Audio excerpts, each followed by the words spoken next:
Nate. He's so nervous. Somewhere. I'm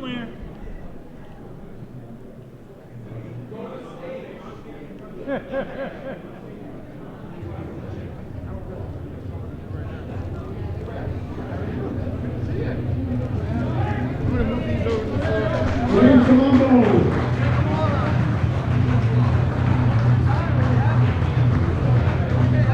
Colombo. Braga.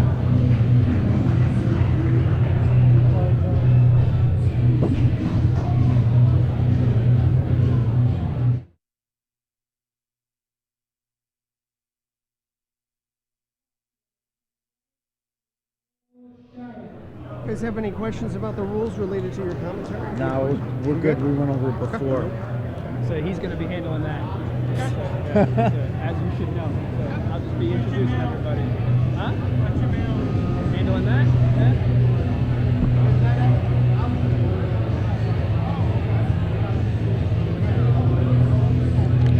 Yeah. We're live now. We're live. All right, we are live for our first inaugural Hudson Valley Grappling Invitational. Right now, we just have everybody getting listed off, doing their face-offs, and we'll be getting started very shortly. I'm Nate Cruz. I'm here with my black belt analysis, James Ralph. What's going on? And just want to hope for a good time tonight. So. Super excited to be out here. First grappling event in the Hudson Valley. Hopefully we'll see some good matches tonight. All right. So we have about 14 matches tonight, and that's not including the 170-pound tournament. So got about 34 athletes competing tonight. So it should be a great card. Super excited to see some of these sub-only matches. Nate and I will go through a little bit of what you can expect, the rules, introduce the referees and the scoring system, just so you know what's going on. Nate, why don't you introduce the refs? All right, so the referees we have on tonight are Alberto Marchetti. He's from Henzo Gracie Rockland. He's a first-degree black belt. And, of course, we have David Karchmer, who's called the Silver Fox, and he's from Precision MMA. We're already getting some live shout-outs and selfies up here. That's great. All right, some of the judges that are going to be on the matches tonight, in case it does go to a decision, going to be Chuck Mason and Jamie Birmingham, as well as Eugene Perez. So what the judges will be looking for, if there is no submission, the criteria will be firstly based off legitimate submission attempts. We are not going to. The judges are told not to count submission attempts that aren't really threatening. So any legitimate submission attempt in the judge's eyes will be weighed very favorably. The next thing will be positional dominance. Whether it's takedowns, top pressure, passing, that will be the second factor in the judges' decisions. So that's how they're instructed to judge. Now, in the event during the tournament, the 170-pound tournament, we actually had 2 people drop out. So instead of it being an 8-man bracket, we actually have a 6-man bracket, and there's 2 pools, three fighters in each pool. It is possible that it could go that all 3 of them could go 1-1, and if that's the case, then they run it back with a 5-minute time limit. If 2 of them have the same record, then it'll be a death match for the winner. It will advance, obviously, and the 2 that advance from each pool, or I'm sorry, 1 guy from each pool will advance to the finals. It'll be a very interesting format to see. You don't really see too many round robins in higher level tournaments.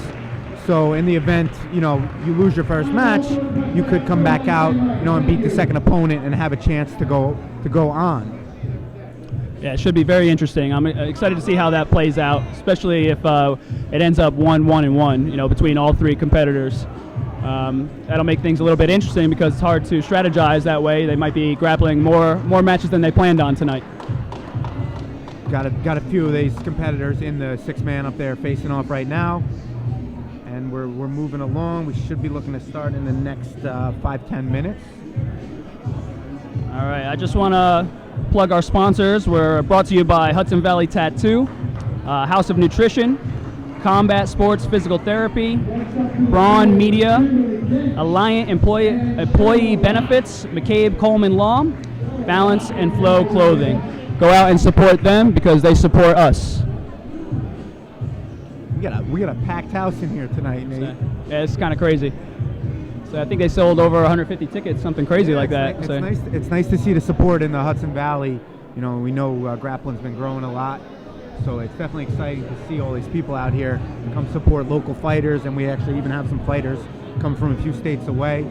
So again, it's super exciting to see this in the Hudson Valley. Absolutely. Plus I get to live out my dream of being Joe Rogan. You know, that's right. Minus rhinestone affliction T-shirt and a successful podcast. I don't mind playing the Mike Goldberg role. Myself, I'm a kickboxer, Muay Thai striker, so I don't really know that much about jiu-jitsu, but I got my trusty black belt analysis here, James Ralph, so it should be a good time. You know, anything I'm confused about, I'm going to be looking at him, and he's going to be breaking it down for us.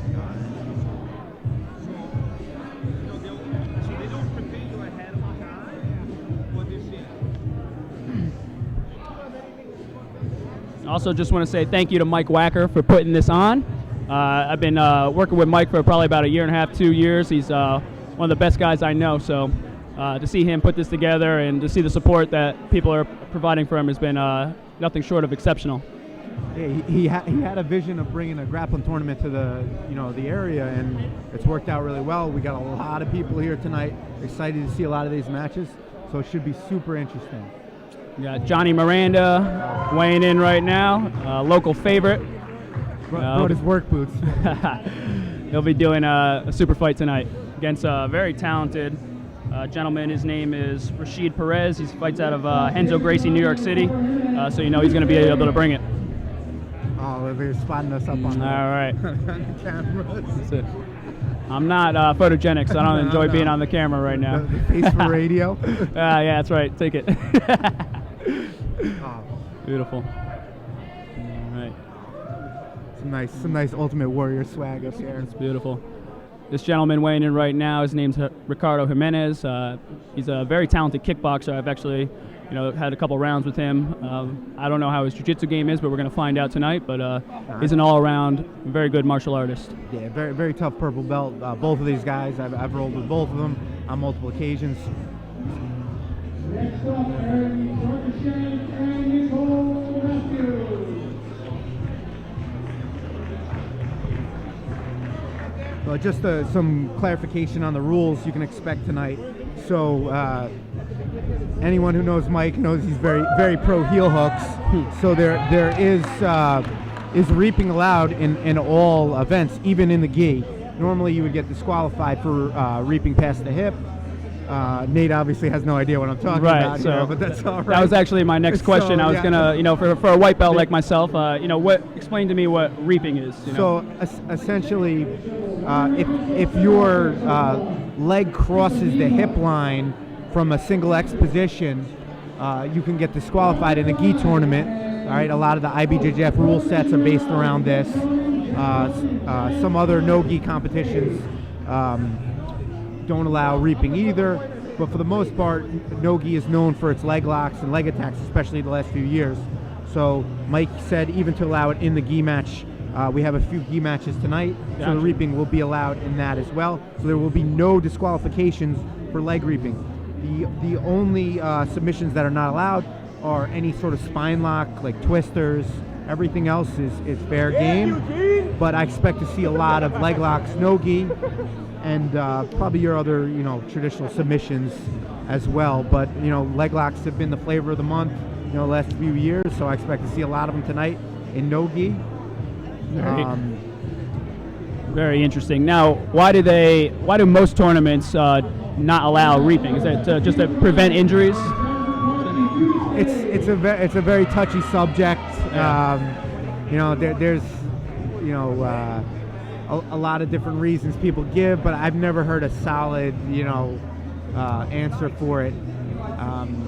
Some people say Brazilians are biased towards leg locks and this and that. It's a dangerous position in the gi due to the fabric making it hard to twist out of them. It's a lot of different stuff, but Mike said Mike loves heel hooks. So we're going with heel hooks. There'll be plenty of them tonight. Right. Yes. We got Fatima Klein up there facing off with her opponent Jasmine Karchi. Should be a very good match.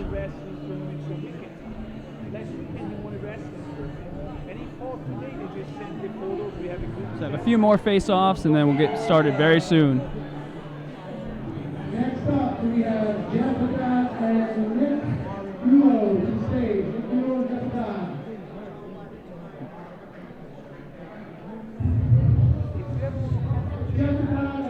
So once again, there's going to be 14 matches tonight, so got a full card. It'll be 14 matches, not including our 170-pound tournament.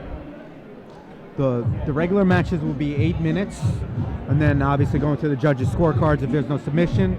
The Invitational, we're looking at 10-minute matches. You know, going to the judges' scorecards if there's no winner in those, and then that will be the round robin. And then the two winners of each of their pools will meet in the finals later on, and that will also be a 10-minute match. And that's going to be 10 minutes as well, right? Yes, the finals, yes, okay. yes. All the pro guys will be 10-minute matches. Expecting to have wars with one another. And obviously the winner will be taking home $1,000 cash prize. It'd be nice one of these days we can get that much, 100,000. Well, we're not there with with the grappling So- events. Maybe in a few years. But hopefully it continues to grow. Super impressed with the venue tonight. There's a lot of people here. We packed the house out.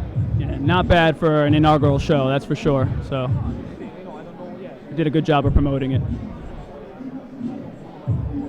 Good old upstate New York. Right. Now, why do you think this has been such a long time coming? Why don't you think there's been a pro grappling show in New York State or Hudson Valley? I've heard that there's a lot of red tape to get through with the commission. I don't know how it is, obviously with jiu-jitsu, but for MMA and for striking, it's been a little difficult.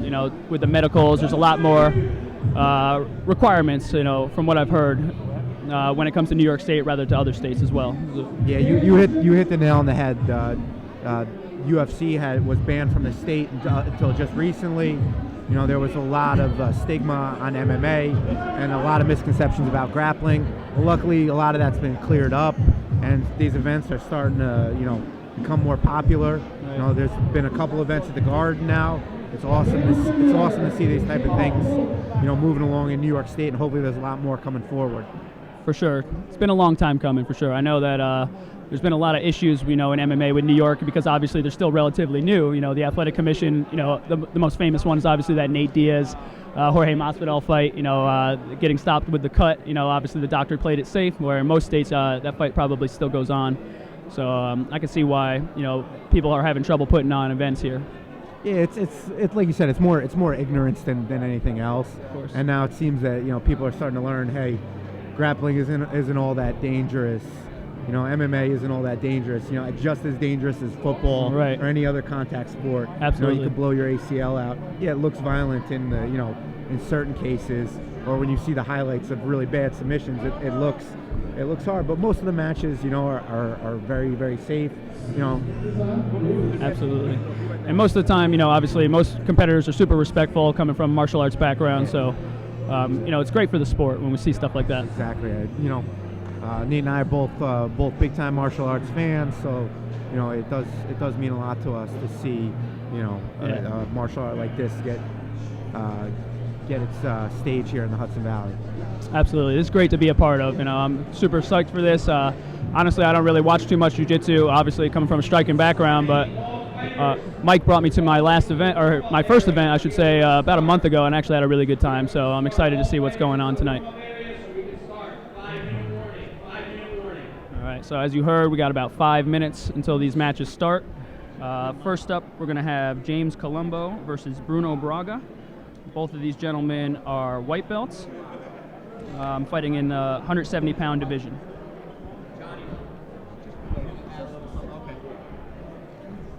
I believe James trains out of Black Hole in Cortland. Okay. Very, very wrestler-based. And Bruno trains out of Animals MMA. Very, very, very tough individual. I've actually rolled with him as well. I've rolled with both these guys. Oh. So, you know, don't get discouraged because we said 2 white belts. This will still be a good match. Absolutely. I know a lot of the guys from Animals. I've gone down there and had some sparring sessions, and they are all, you know, hard workers, and they are all tough outs. So, I mean, I can't speak from the jiu-jitsu side like you can, but I know their strikers are hard workers, and there's no easy rounds down there, that's for sure.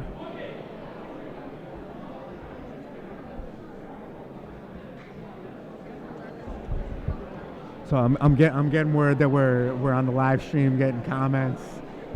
So it's definitely exciting here. I'm sure people are saying all sorts of terrible things about me. Nah, That's all right. It's all right. it's all good. Got to start somewhere, right, James? That's it.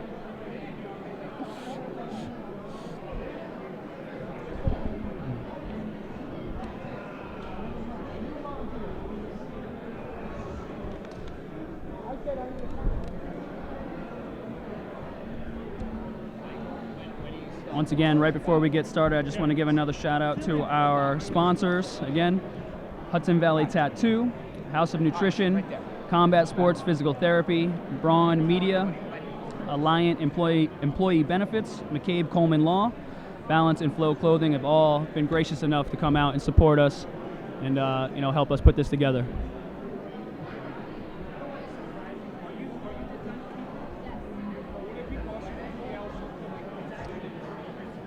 Now, James, can you explain to me, I'm not familiar, but I know that in a lot of competitions you can't slam your opponent. Now, is that going to be legal tonight? Is that illegal?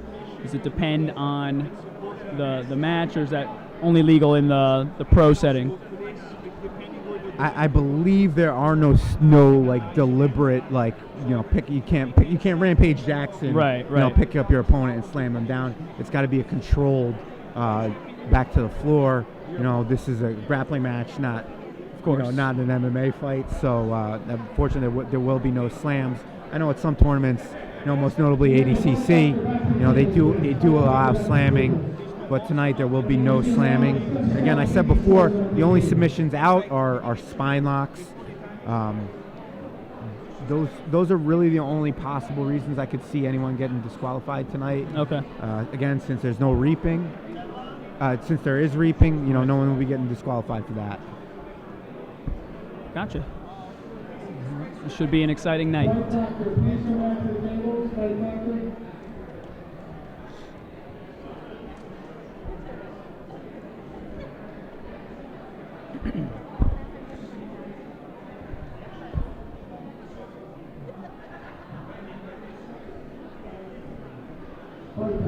Please, back to the table. Anyone with a stethoscope? To the right table, please. Anyone with a stethoscope?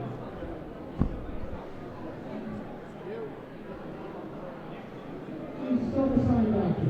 Someone just call themselves Dr. Casually. You want to send that?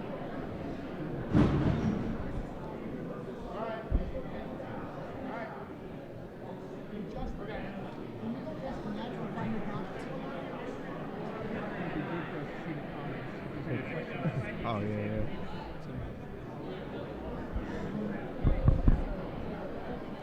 All right, just about to get started. Just about any second now. We should have our first match getting underway.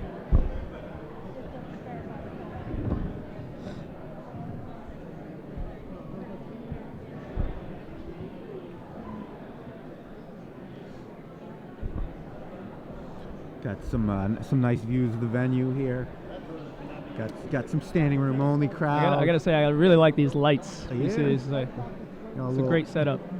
Little bar action. People having a good time on Saturday night up here in Poughkeepsie, New York, and about to get some nice grappling matches sub only underway.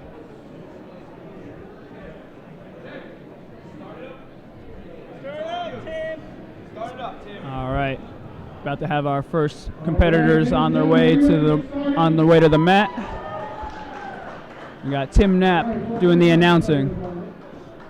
First match tonight, we have James Colombo versus Bruno Braga. Please under the mat. All right, so here we go.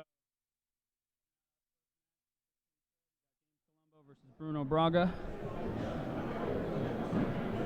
interesting highlight here. We got a big age difference here. James Colombo coming out of Black Hole West is 19 years old. Bruno Braga is 35. James will be in the blue corner. Bruno will be in the red corner. Again, Bruno's coming from Animals MMA under Sam Margie, and James is coming out of Black Hole West.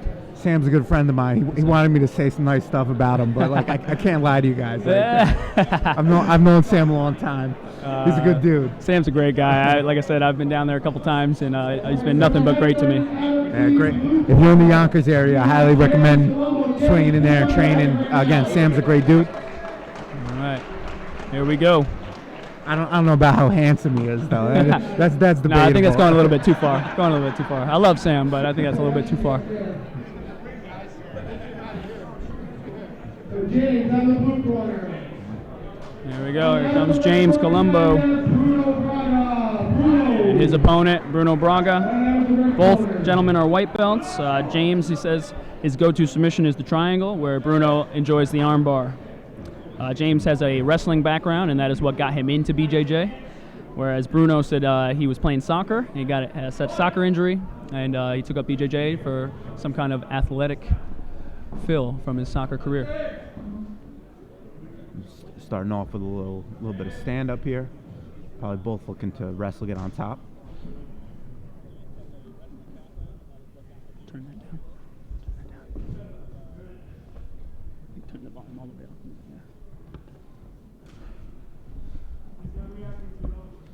Again, looking for a necktie. There's a shot in on a single. Wrestler going for James the shot. gets it. Oh, he hops over. Ball. He jumps into a deep guillotine. Uh-oh. This is trouble for James. He popped his head out. Now Bruno's falling back for a leg lock. Looking like it's straight ankle here, but James is coming up. Again, there's the reap over the right. With that right leg, James needs to get his right heel to the ground. Oh, he's falling. That looks deep. Looking a hand fight here. He's controlling the head, which is good. Bruno needs to get that hand off his head, get his hips back in. James is doing a good job here, keeping his weight heavy on his left side, trying to get that leg off. Good. Keeping his balance. Bruno's still hunting those legs. Now the heel's exposed. James is going to roll. Oh. No, nothing. You got it. There's the tap. See? There we go. We have ourselves a winner. Man, that was a very, very quick match to start us off. A lot going on in that exchange. Bruno Braga is your winner from Animals MMA.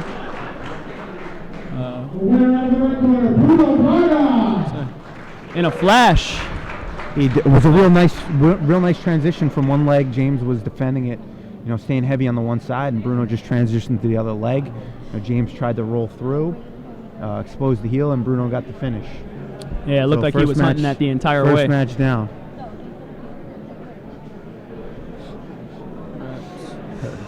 That was quick, Nate. Maybe we'll be out of here before midnight. That's what I'm saying. That's good. But that's sort of what you can expect. We're gonna look for a lot of high-paced matches with people hunting submissions, a lot less, positional dominance. Again, the refs are told to favor more submissions. It was 6. I think it was like 6:59. So he got that submission pretty quick in just a little bit over 3 minutes. Having adjusting some of the equipment here, making sure there's plenty of room just in case everyone goes out of bounds. Yeah, I would say that's probably the only issue I would be a little bit worried about. I mean, these seats are pretty close, so I was saying I'd be surprised we're to see. Right on top of the action here. I would be. Good end. That's true, exactly. That's great. We got the best seats in the house, but I'll protect you. All right. I'll throw myself in the way. Because the only thing I can do is teep when they come in. All right. All right. So our second match, we have Teddy Drillist versus Nicole Shattuck. Teddy Drillist is coming out of Trenton Cook BJJ, and Nicole is from Abusado. Both of them are blue belts. Again, we have another significant age difference. It's our first gi match as well. Teddy is 30 years old and Nicole is 40. Teddy likes to look for the arm bars, and Nicole says her favorite submission is the rear naked choke. So this should be interesting. Fun fact about Nicole, she got involved with this a little bit late in life. As you see, she's 40 years old, but her son was training it, and she said her son was got her interested in training as well. There we go. We're underway here. Again, they're looking grip fight here. Looking to control that inside. All right. Nicole looks to pull guard. We're going to move it back to the center here. Starting out in the closed guard position here. All right. Our referee Silver Fox restarting them back in the middle. And we're back in action. Teddy looking for some sort of grips. Nicole looking to start a standing, some sort of knee cut pass here. Trying to get that left knee in. Yep, she pops it open. Now she's going to look to pass, but Teddy working that lasso on that left side. Nice strong grip on that right hand. Looking, yep. Now, James, what would you say is the biggest difference, obviously, from competing in a gi and a not gi? Is it the grips, obviously? Yeah, it's going to be the grips. I mean, it's much slower, more calculating in terms. And you can't rely on your athleticism, you know, with some of these grips, especially like that lasso on that left side. It's really controlling Nicole right now. Good, looking for attack on that opposite arm.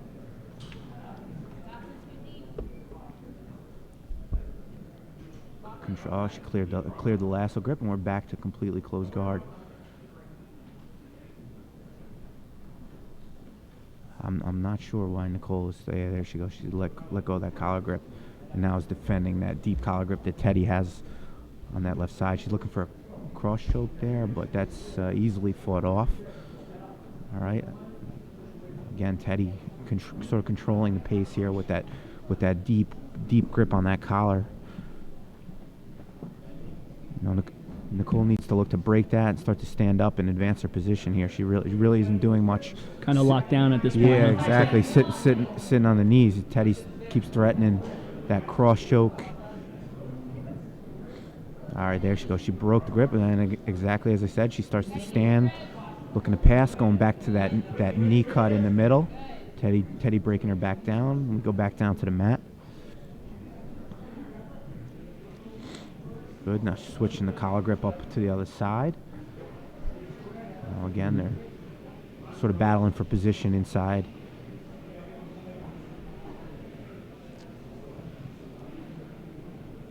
A little more pummeling here. What would you like to see from Teddy here? I mean, seems like she's kind of content. Exactly. She needs to open it up here. You know, start to involve her legs in the game. You know, maybe start to break Nicole down a little bit. You know, right now she's doing a good job with that collar grip, but she really isn't doing much else with it. She's looking to drag it across here. Nicole easily sees that and is probably looking to break that grip and get back to some sort of standing pass again. Right, but Teddy keeps pulling that grip off her pants there, not allowing Nicole to stand up. It's a position battle at this point. Doesn't really look like anyone's looking for a submission at this point. Teddy looking to cut the angle off here, start to threaten that right arm. Nicole's doing a good job keeping her posture up, not letting Teddy control her, keeping her head low. Again, she's going back to standing, looking for that knee cut. Looking to force that knee through the middle to open up Teddy's closed guard.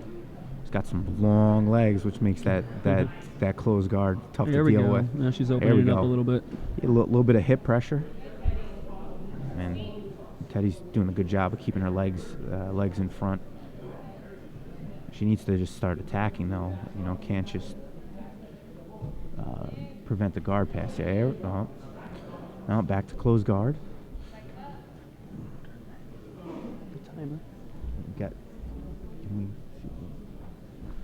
All right, so we're about halfway through. We've got about 3 minutes, 45 seconds left in this match.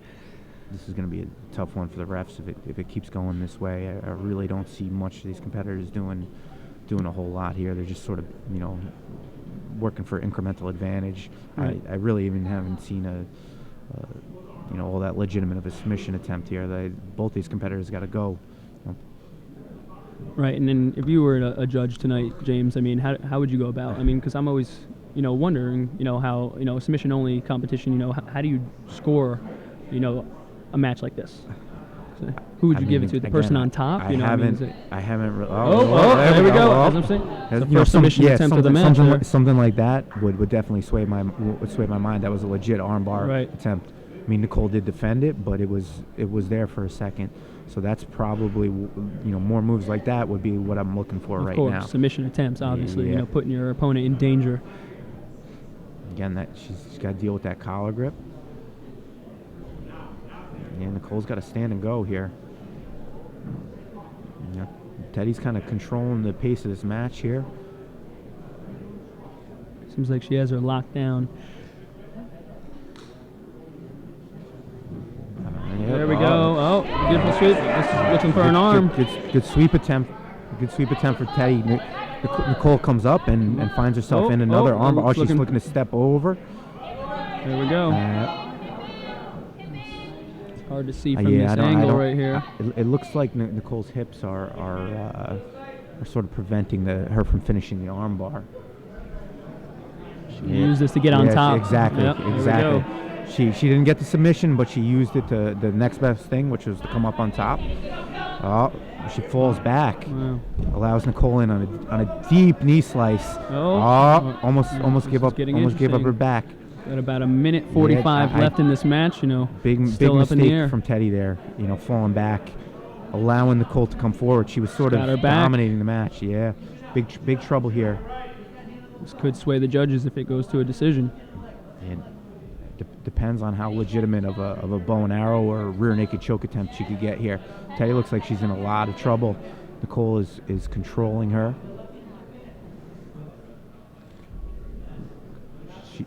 Teddy's doing a good job though of not allowing that second hand to come into the equation. She's got to look to free her hips though. She got to pop those hips out, get her back to the mat here. All right, yep. Oh. She's looking to transition to bow and arrow, but I think Teddy's all right there. She's gotta escape her hips here. She's not in a good spot. What does Nicole need to do from this position to finish? She's looking to free that second hand, get a deep collar grip with that right hand. As you can see, Teddy's got a 2-on-1 on that right hand. She's not letting her sink it in right now, but she's slowly creeping it in. There's the tap. Oh, and she got the tap. Wow. Worked hard for it. Wow. Yeah, good work. Congratulations. Nicole Shattuck with the win. The submission, rear naked choke. Yeah, I thought Teddy was in the driver's seat. She just conceded the sweep and went to her back and got past, and we ended up with a bow and arrow. So second match in a row, we don't go to the judges' scorecard. Yeah, that was a beautiful submission. And again, Nicole Shattuck coming in at 40 years old. Super inspirational story, getting started because her son got into jiu-jitsu. So super late, and now she's competing. Look at that, she got a rear naked choke. Can start jiu-jitsu at any age. That's right. It's the best part about it. Super inspiring. That's awesome to see. All right. So that was our second match down. Coming up is our third match. We got Kirk Brennaman out of Trenton Cook BJJ facing off against Justin Duggan out of Gracie NEPA. He's fighting under Jeff Reese.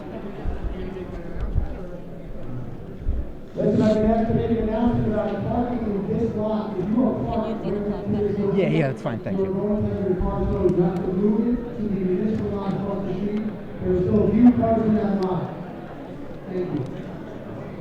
Also, during the matches, if you could keep the shadow to a minimum so the fighters can hear their corners.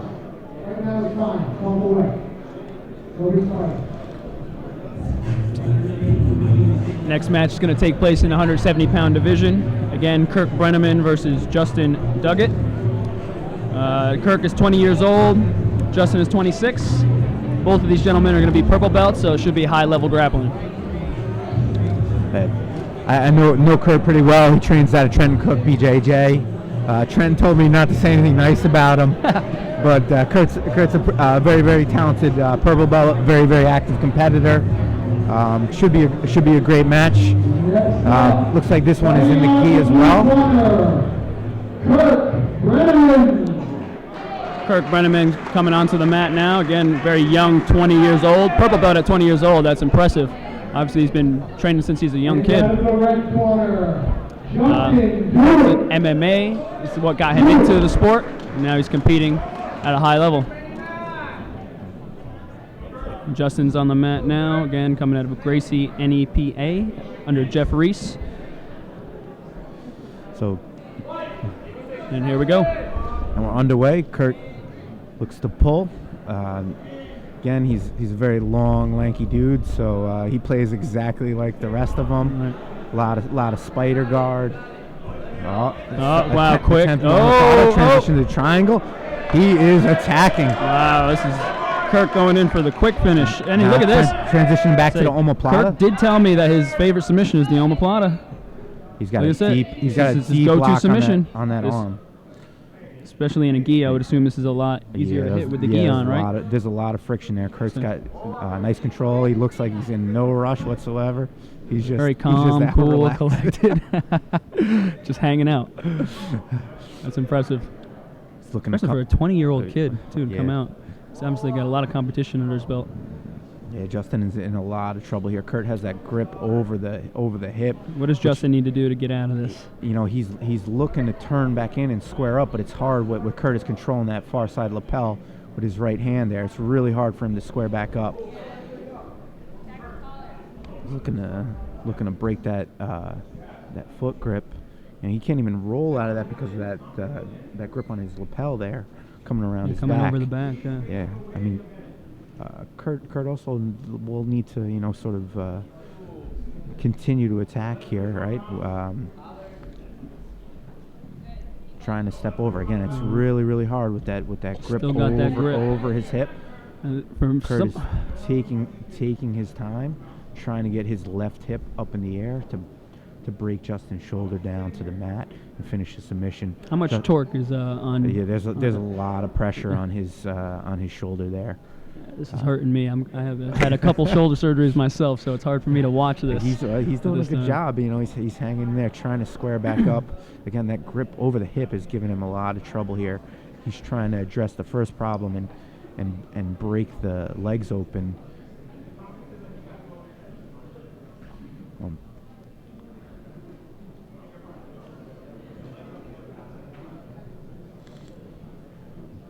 So at this point, Kurt's out looking to attack the wrist now.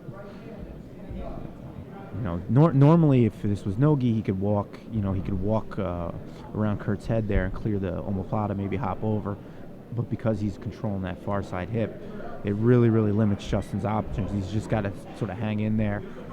Kurt is just attacking up. There we go. Nice. He's still got a hold of that Nice. arm. Triangle. Back to the triangle. He's got that. Over the hip. That looks painful. Justin doing well. He's not going jumping. out. This is tight, finishing off the hip. Jesus Christ. Justin coming up. Back to the triangle. This kid is like you said, a spider monkey. He's going from one submission to the other. Yeah, exactly. He is just on back, and we're back in the omoplata position. Wow. A lot of credit there for Justin for getting out of that, sucking through. I mean, it's obviously positive in the judges' eyes there. Kurt is chaining these submissions together, but Justin is hanging in there. Very, very tough. And we're back to the same position we were in. He is not letting go of that arm, huh? No.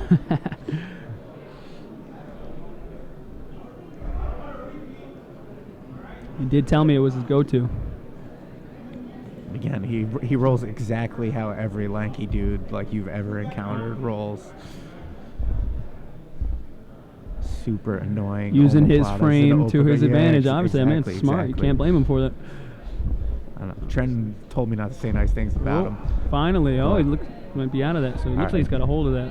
Still got a. There we go. We're gonna got rolled right in front of us, right under our table. That is impressive. That's fun to watch. Kurt looks like he's out for a stroll here. I don't. It doesn't even look like he's broke a sweat yet. He's got quite the poker face here. We're About restarting halfway back- through this match, 4 restarting minutes back left. in the middle. Back to He likes guard position. to sit down to his butt. Yep. So that was always the one thing that turned me away from jiu-jitsu. I feel like you should be able to earn a takedown. Yeah, but there's so- there's a No, explain it pros to me, and- pros please and do. I mean, So- if you like takedowns, there's two sports that are Right, like, right. Understandable. Some guys just don't care for the takedowns. I try and train them. I'm by no means an excellent wrestler, but I do appreciate them. But sometimes you want to sit your butt and try and omoplata the person. Seems to be the way. Yeah, I guess so. It's been working out for him. So, who am I to judge? Again, we're back to the same omoplata position. This time, Kurt does not have that lapel over the side. Justin is doing a good job of not allowing Kurt to break that shoulder down to the mat, stepping that left knee up. Kurt kind of controlling the distance here. Justin is definitely down in the scorecards, in my opinion, so he needs to start looking to attack something. Nice back roll there. Kurt's looking to step over for the triangle here. At the very least, he's going to come up on top. Yeah, it Now seems like position up. Justin is just surviving at this back point. to the armbar. Oh, for a nice little judo toss there. There. This kid is something else, man. He is constantly looking for the finish. He is not. He is finding the omoplata out of every position. Again, Justin. Hey, if you're good at it. Justin had some daylight there, but Kurt closed it up. Looking for that arm lock. Oh, that's nasty. That looks tight. Stepping damn. over. This guy has Now, some flexible Kurt has shoulders. the shoulder, yeah, he's got the shoulder broken down. Jesus. Justin is in a lot of trouble here. That Kurt is coming hurts up. me right now. He's looking to get that right hand in deep, coming across collar too. He's got about 2 minutes to finish this fight. Yeah, he's looking for the choke here. This is a lot of trouble for Justin. There's the tap on the omoplata. Wow. Nice job. Very That impressive. is very impressive. So, Now Justin hung in there. yeah, you got to give Justin credit. He's tough as nails, obviously. I mean, I think I would have tapped out in the initial one. Jesus Christ. We can't say nice stuff about Kurt because his head's going to get gigantic. That's all right. His friend's gonna yell at He's me. calm, cool, collected, looking cool as a cucumber. That's it. Hey. Winner in the blue corner, Kurt Brennaman. Very impressive finish. Very impressive. Hey. All right, 3 matches, 3 submissions. that's it. Nate. 3 finishes, We're moving along here.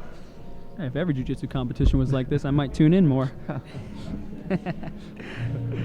All right, so next up, we got Ibrahim Simreen out of Animals MMA under Sam Margie. It's going to be in the 175-pound division. He's taking on Zach Johnson from Future Boxing under Phil LaGrange. Ibrahim I know pretty well. Again, he's from Animals, so I've gone down there. He's come up to Black Hole, and we've had some sparring rounds. He's a very good wrestler. He's got some decent hands, but it's not going to help him here. But coming in from a wrestling background, I think we might see a takedown. Hey, Ibrahim, I've trained with him a bunch down at Animals. I've known him for a couple years. Like Nate said, he is a wrestler and he is an aggressive Yeah. wrestler. Constantly moving forward, Yeah. always. It's like rolling with every MMA fighter at your gym. The endless cardio just keeps coming forward. Sometimes he may not even know what he's doing. He's just moving forward and clearing the submissions. He's coming in with his shoulder heavily wrapped up too. Looks like he's coming in with an injury. He's a gamer though. Yeah, like I said, this kid is tough as nails, and he's got a great work ethic, so should be an exciting bout. I'm gonna tell you for a fact, Ibrahim is not gonna pull guard here, Nate. All right, good. If you want to take the Vegas over under on that, he's not sitting to his butt. All right, I'm expecting a double leg here.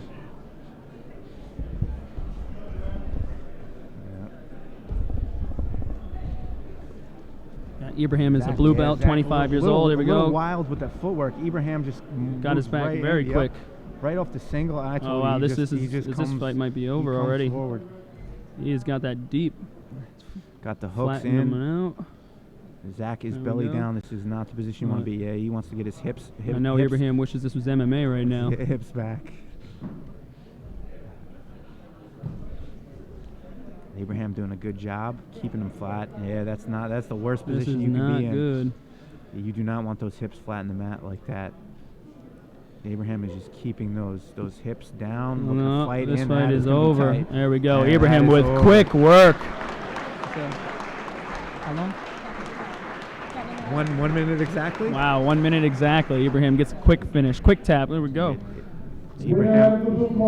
That's impressive. We got 4 for 4 with the finishes, James. I know, very nice single Yes, leg. You know, Zach was a little frantic with the footwork. Abraham saw a nice opportunity, shot in that single, took the back, and that's all I she don't wrote. even think Abraham broke a sweat.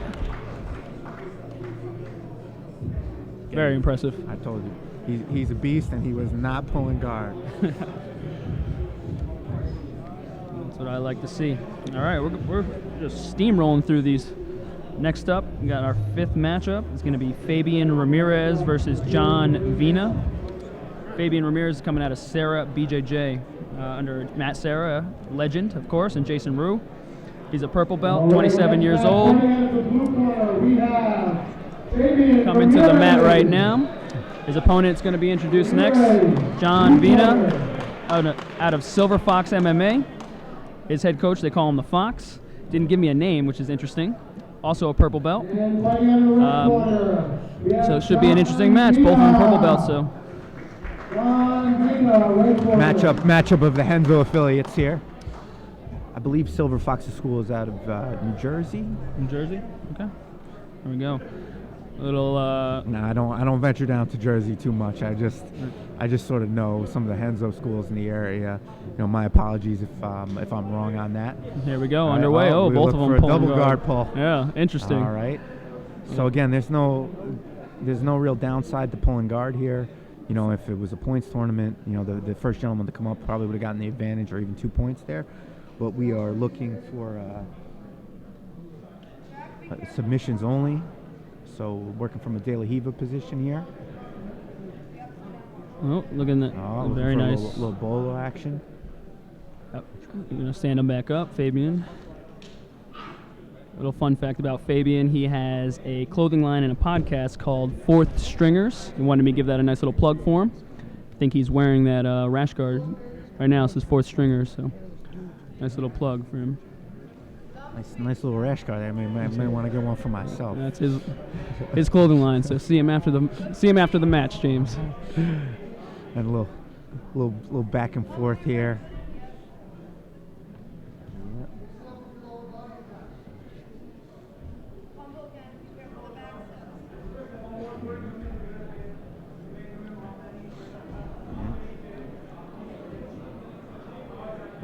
He's got a grip on the ankle there. Probably looking to fall back and attack that leg, but he just wants the proper position. Fabian attacking that Berimbolo, ends up on top. Now he's looking to control the shins. Maybe pass to the right hand side. Seems like both of these gentlemen are content with being on their butt and on their back.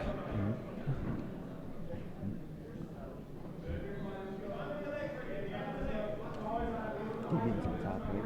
Fabian's on top.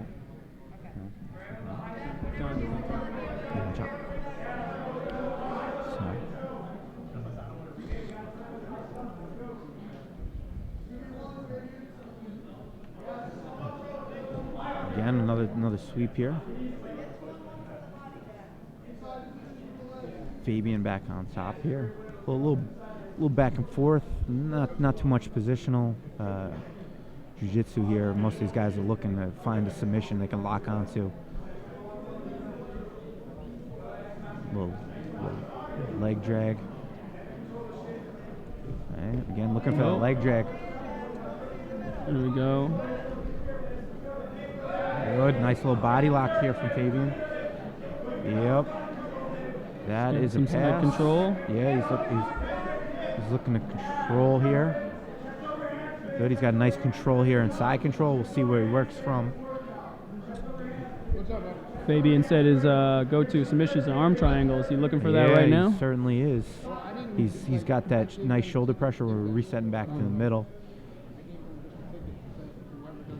Arm triangle is usually a big man move. More strength and technique.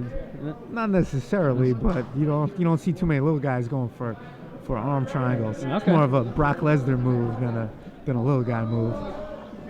Is that because you need long arms for it, or? Yeah, it's just not something I see a lot of little guys do. I mean, maybe I'm wrong. As you know, Maybe they don't do it to you because you're much bigger than them. Maybe that has something to do with it. I ain't that big, man.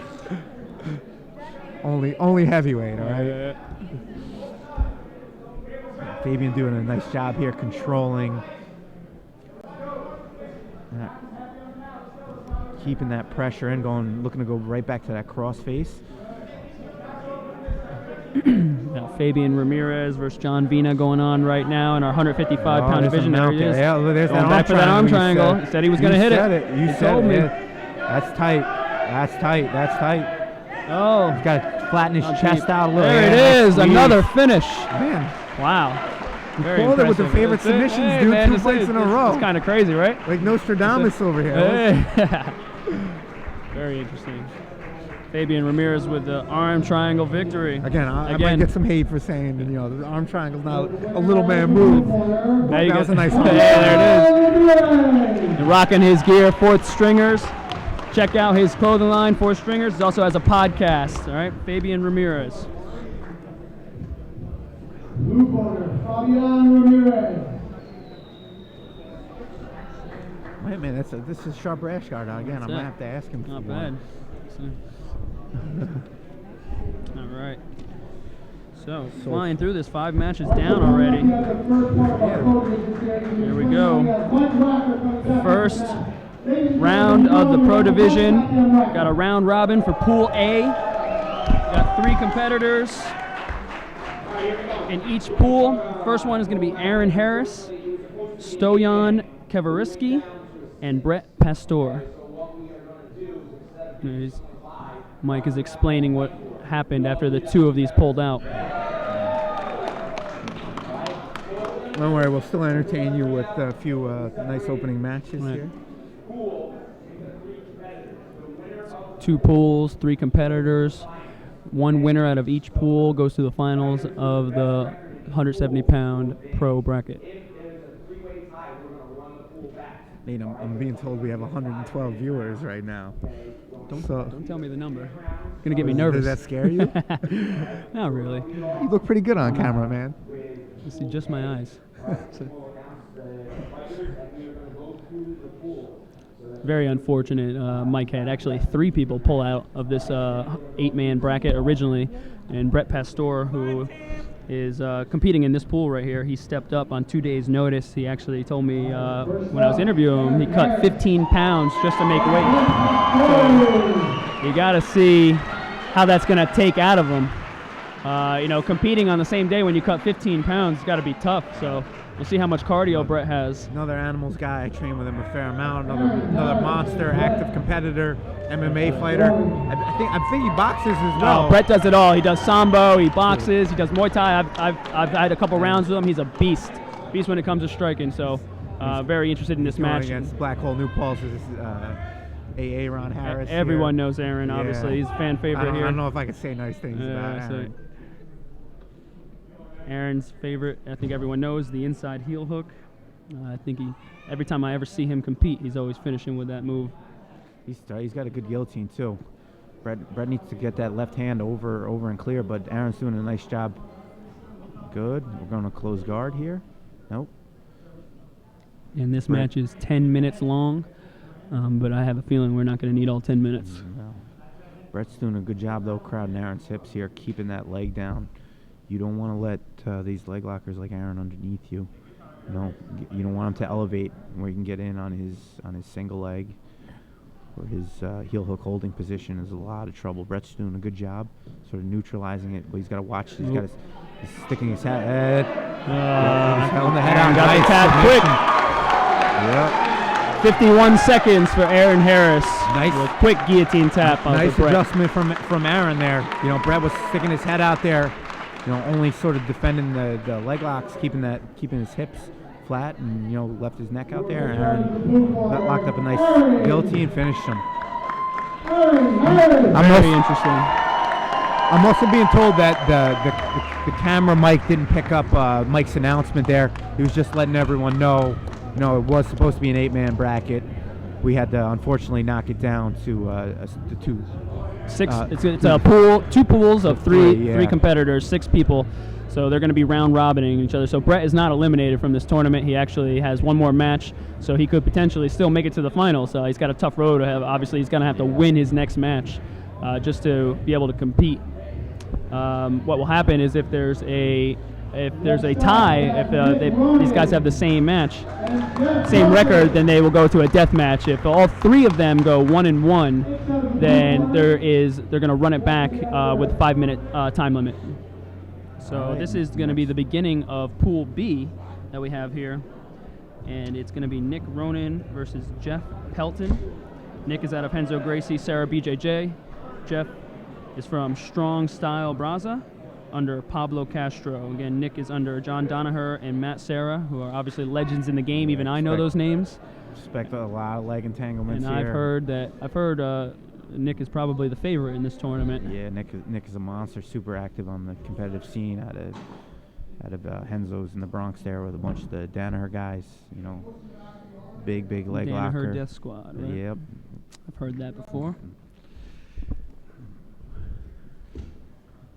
Jeff doing a good job looking to get to the head, sort of keep those hips controlled. Again, you don't want these leg lockers underneath you.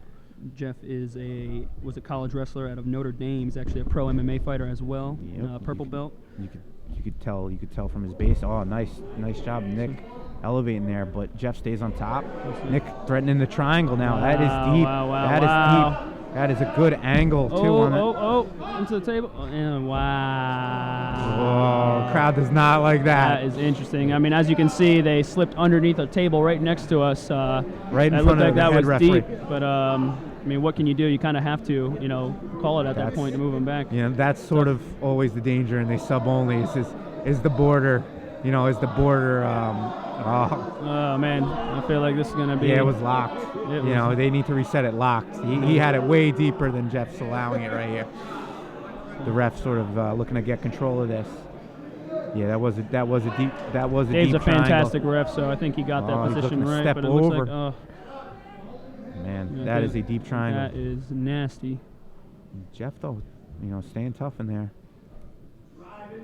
He's looking to drive that shin to the mat to sort of relieve some of the pressure. Oh, he gets the armbar. Switches to the armbar. Yeah, that's the danger there. You're looking to defend one submission and you leave the other hanging out there. Nice, very impressive from Nick. 2 quick finishes at the start of our pro bracket. Super impressive. Near back take, the triangle setup. Nice. Ronan with the victory. Again, Jeff is not eliminated. Again, he has one more match in Pool B. He can bounce back from this and could potentially, end up in the final. So it's not over for him yet. Our judges aren't working very hard tonight. No, I think that's the best thing for a jiu-jitsu competition like this, though. When you see a lot of these finishes, this is getting exciting for me. I mean, there's always the old adage, in MMA, don't let it go to the judges' scorecards. Obviously, a lot harder in MMA, to get that finish. So we have the second match now of Pool A. It's going to be Stoyan Kavareski. I'm probably butchering that name, out of Gorilla BJJ, under Mike Wilson, who's a brown belt, and he is going to take on Animals MMA Brett Pastor, who we just saw, match up against Aaron Harris. So Brett needs a victory here if he wants any chance at getting to the finals. Yeah. Brett's more of a wrestler, likes to play on top. Stoyan looks to be very comfortable off his back here. Stoyan likes to go for the triangle. 24 years old.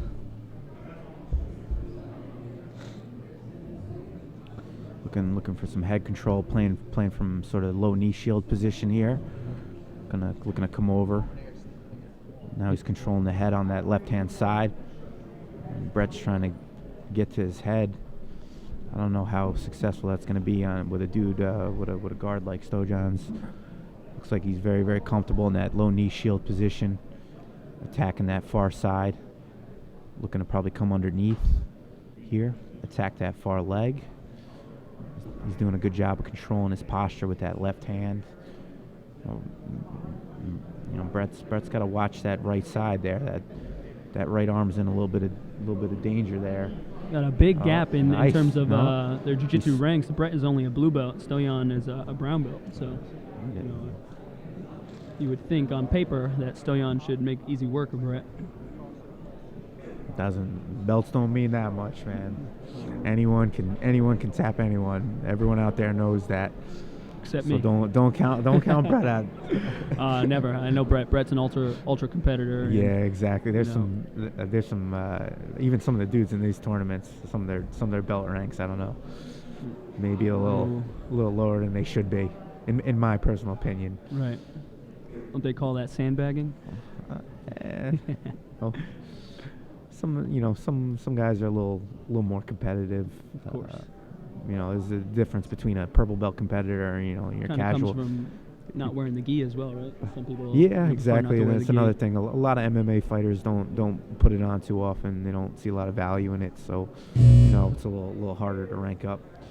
Brett's doing a good job here though of keeping the pressure in, man. Not allowing Stocton to set up much. He's keeping that head right in his chin, looking to keep him flat and sort of work some sort of back step straddle pass here.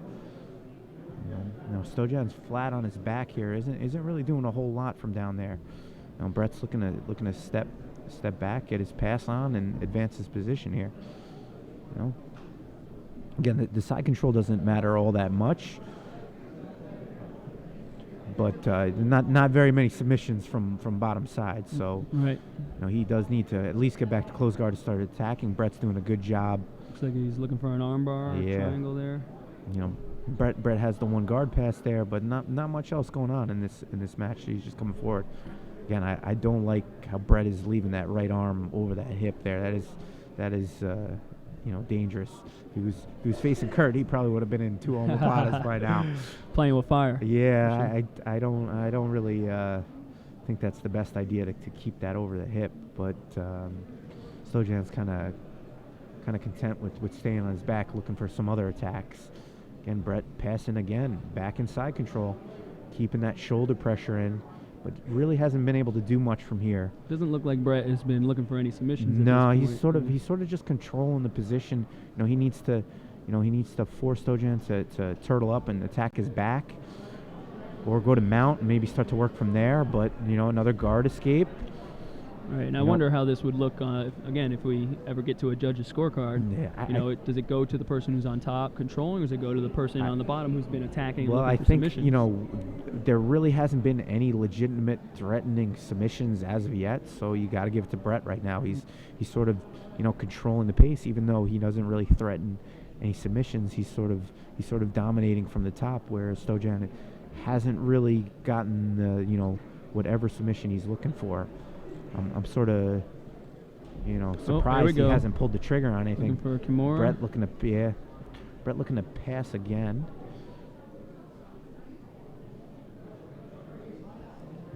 Keeping that heavy pressure in with his hips. Well, it looks like Stocton has been content being on the ground. It doesn't look like he's got a sense of urgency yet. I mean, we're only halfway through the match, so still got plenty of time. Sort of. Now we're in a closed guard position. We'll see if there's looking to get that left hip out. No, and we're back in regular closed guard here. Brett's going to need to open this up here. He's going to look to stand. Keeping those elbows in tight. Stocton, getting the feet to the hips, but again, he isn't really threatening anything. He's just sort of, letting him pass and resetting his guard. So Brett back in side control, working that shoulder pressure, and again back to close guard. It's been like a yo-yo this whole match. Back and forth. Back and forth. Got a nice camera angle there. Got to watch that left arm of Brett there. Careful for the triangle attempts, but he's doing a good job keeping his elbows in tight, not letting Stocton work too much here.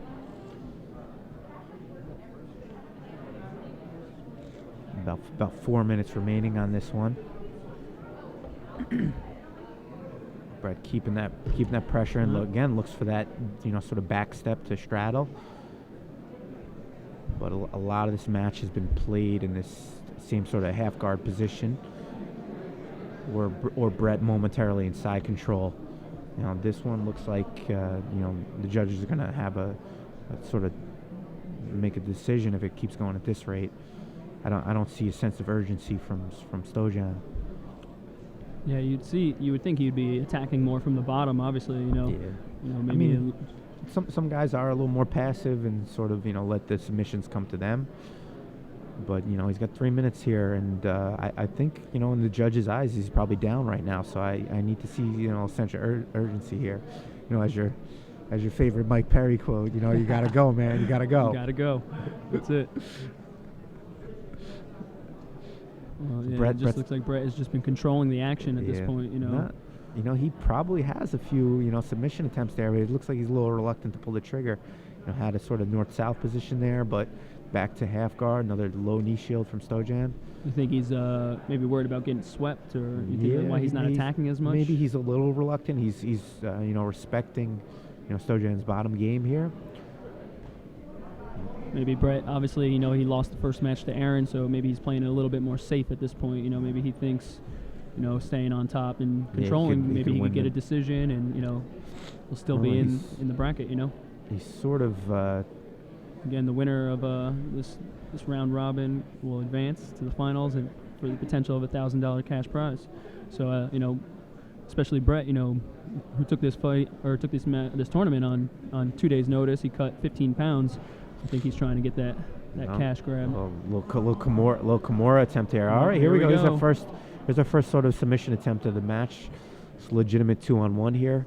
Looking to step over, attack the airs, and nice. Big trouble for Brett now. He's in that sort of spider web position here with a deep arm bar.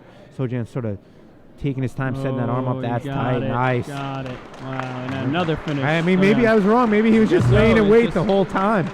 Very, very playing nice. possum. Playing possum. Finished it with 1:49 left on the clock, so our longest match of the night. Still another finish. Still yet to go to the judges' scorecards, and it's unfortunate for Brett. Obviously, losing both of his matches in the round robin pool. So hung in there, but got caught with that Kimura grip to the back take, and unfortunately had to give up the armbar and couldn't escape it. So on to the next. And what that means is, with Stocton and Aaron both taking out Brett, that the winner of their matchup will advance to the finals and be the winner of Pool A. All right, so now we got the second matchup of Pool B. We got Jeff Pelton, who just took on Nick Ronan and unfortunately lost. Is going to take on Chaz Canis, who is out of Trenton Cook, BJJ. He's a blue belt, and Jeff is a purple belt. Again, Jeff, pro MMA fighter and a college wrestler out of Notre Dame. So it should be a good matchup. Again, Jeff. The pressure's on Jeff in this matchup, not on Chaz. Jeff taking the L to Nick Ronan. He has to win this match just to stay alive. So Chaz, another super tough competitor. Fights out of Trenton Cook. So again, Trenton didn't want me to say anything nice about him, but I got to say a few nice things.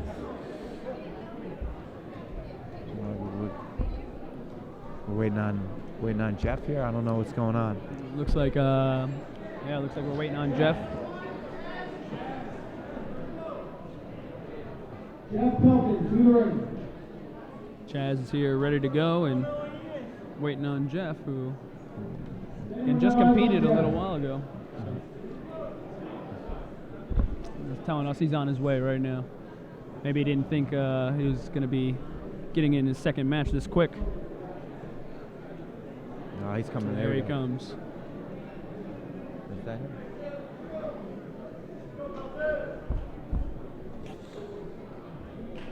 All right, not too many hiccups. Started a little late tonight, but everything else has been pretty smooth. Pretty smooth for an inaugural event, Yeah. Got to say, you can't really complain too much. I don't know.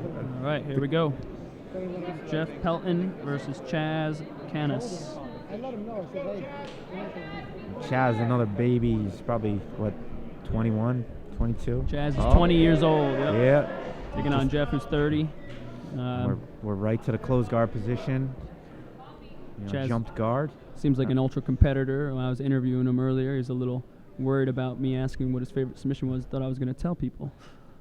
He had the deep overhook, but Jeff put a little pressure into the neck. Chaz let go. We're back to closed guard. Jeff looking to control the inside here, keeping those keeping his hips back, looking to pop open Chaz's closed guard here.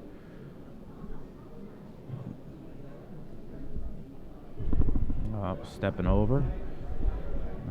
Back to closed guard. We're going to reset here in the middle. Again, the submission only, the boundaries is the biggest obstacle for the refs. Right. So, you know, when in doubt, we reset in the middle. Got to keep it safe. You don't want any unnecessary injuries, obviously. It's tough when you get a submission towards the boundary. That's usually, you know, the hardest part of the submission only events. Jeff with an overhook on that leg. I don't know if he's looking to sit back for he's stepping that leg over to the heel hook position. That looks deep. Doesn't look like he's controlling the knee line, so I think Chaz is okay here. Yeah, again, that knee was out, so he's fine now. Now the threat is on that ankle lock. Oh, Chaz with his own re-attack there. Nice job. Got some great action going on right now. Again, you know, I know he's a belt lower, but really aggressive. He's obviously game to, you know, hang in there with the purple belt, trade some leg locks with him. He's obviously very comfortable off his back against the wrestler. Again, Jeff took on Nick Ronan earlier in Pool B, ended up losing via submission, so he really needs to get this W. Again, he's got that same grip. Again, going after the leg again. Yeah, he doesn't control the knee line. Like if you don't control the knee, then Chaz is going to do the right thing and roll out like he just did right there. Ooh, looking to pull. That'll knock the wind out of you. Yeah, looking to pull that closed guard, and Jeff just sort of brushed him by. Not a little slam, a little shove. But yeah, again, that's get off me. Sort of what we said before. You know, that's the extent of the slamming you'll see here. He's got that grip on that leg. Nice roll through by Chaz. We're back in closed guard here.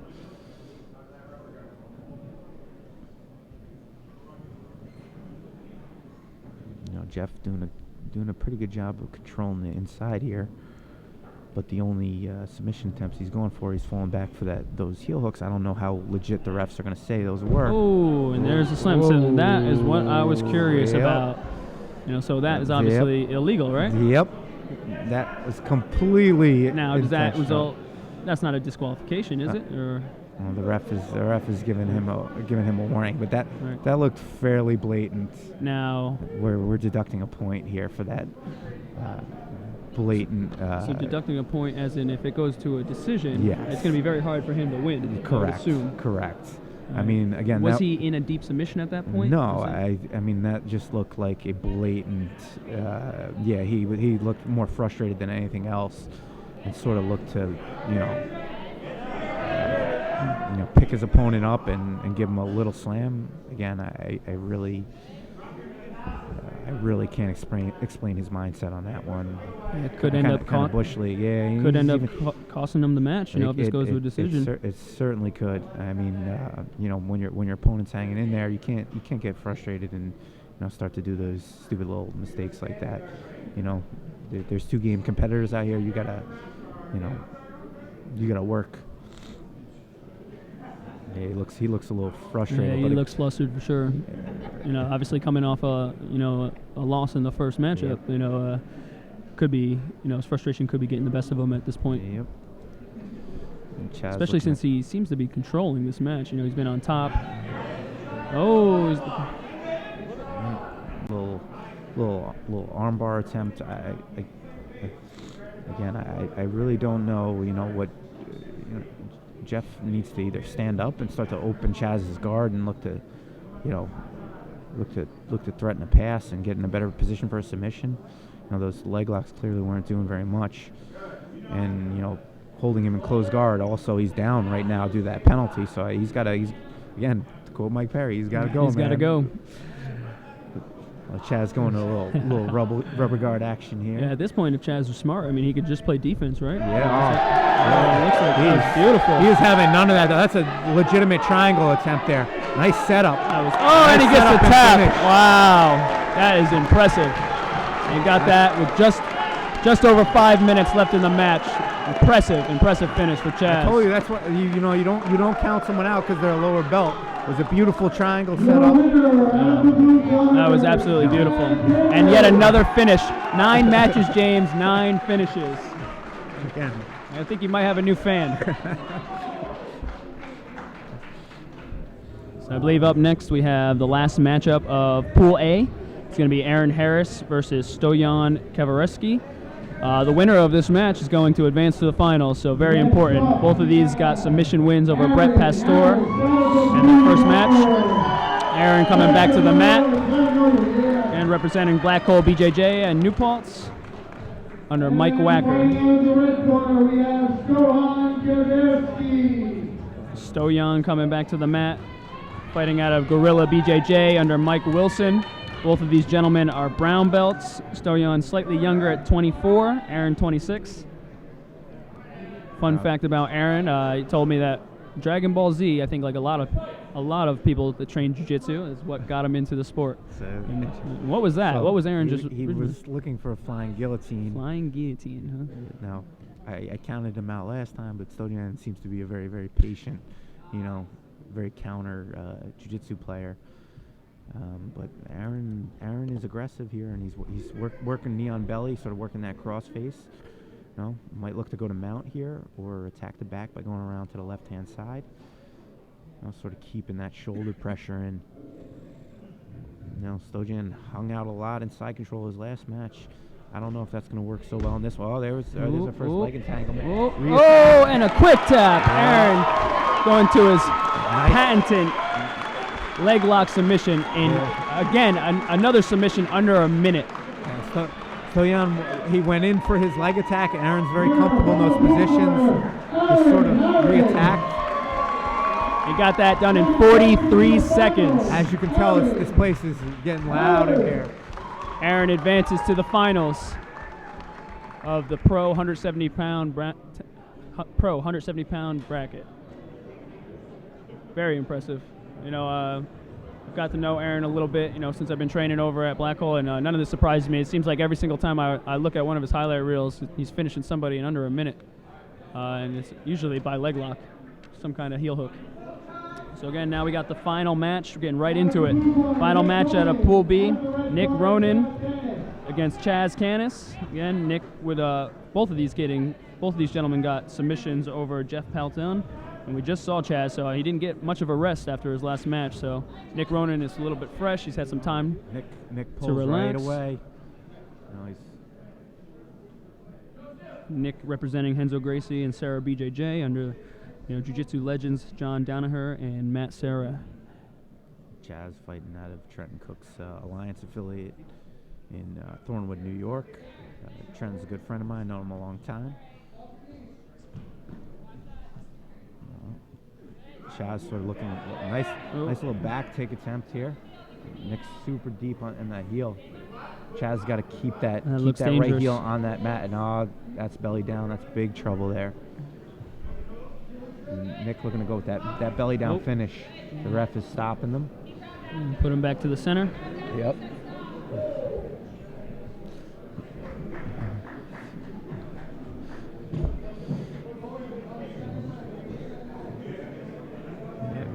Looking from that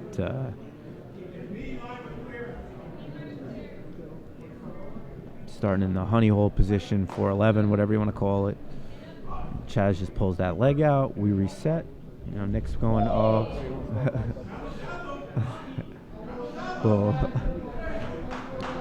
was that? Little Jeff Glover donkey guard right there. I don't even know what I would call that. Chaz looking to use some of his athleticism here and hop over. Nick's another just super long, lanky guy. Back to the leg entanglement. Straight ankle. He's tapping. Wow, yep. quick finish. Deep straight ankle there. Just over a minute. Yeah. Minute 12 seconds. Nice job from Nick out there, yeah. Saw that ankle hanging out there. And again, another finish. These judges got it easy tonight. Man, absolutely beautiful. That means Nick is going to advance to the finals. He'll be taking on Aaron Harris from Black Hole BJJ. The winner of that matchup will be getting $1,000 cash, and that will be the last matchup of the evening. We got another announcement from Mike. I know the live stream might not be able to hear it, so we'll let you know as soon as we hear Mike talk. About to take a 10-minute intermission. When we come back, we're going to kick it off with Kim Kinch versus Cheryl Rock. Pretty good way to start the night with all submissions. I don't know.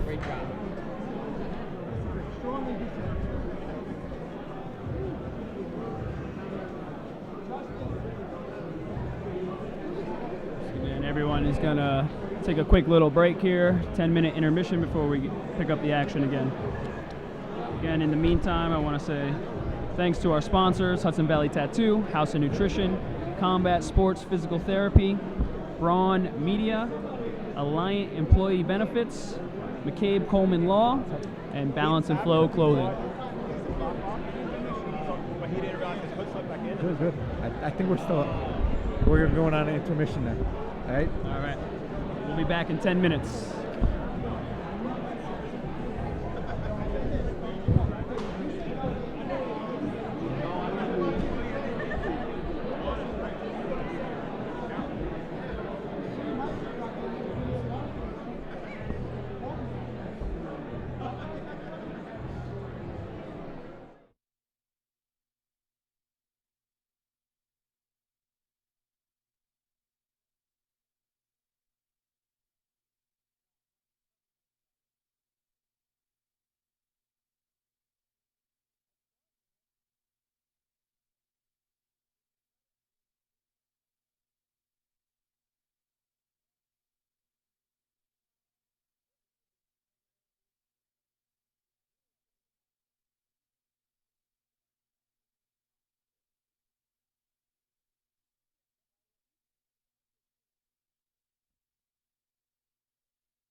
Kim is out of UFC Long Island under Todd Muckenheim. I don't think it's still on intermission.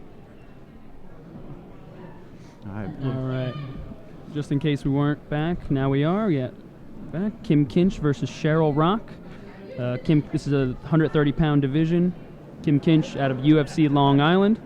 Cheryl Rock out of Sarah BJJ. Both of these women are 28 years old, both purple belts. So it looks like they are evenly matched on paper. Kim's sort of working her footwork, trying to get in.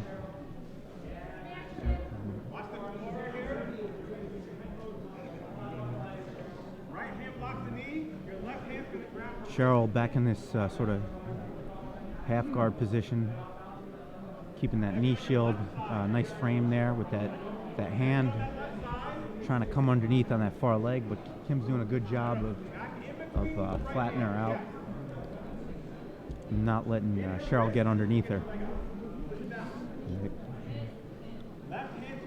Kim with some nice pressure in here. Kim on top told me she would be looking for a Kimura. Looking to go to she rushed that stack pass a little bit. Allowed Cheryl to sort of get her hips back underneath. Now she's looking to attack. There's another triangle position. She's being very active off the bottom. And Cheryl's got that sort of 411 position, but Kim's doing a good job of keeping her weight down, not letting Cheryl get underneath her, so she can get her whole body to attack that leg she has in 411 there. All right, back to the stand-up. Kim's threatening to pass. Cheryl again looking to isolate that leg. All right, now she steps over. Now she's going to attack the heel. And we're gonna reset here back in the middle with the refs.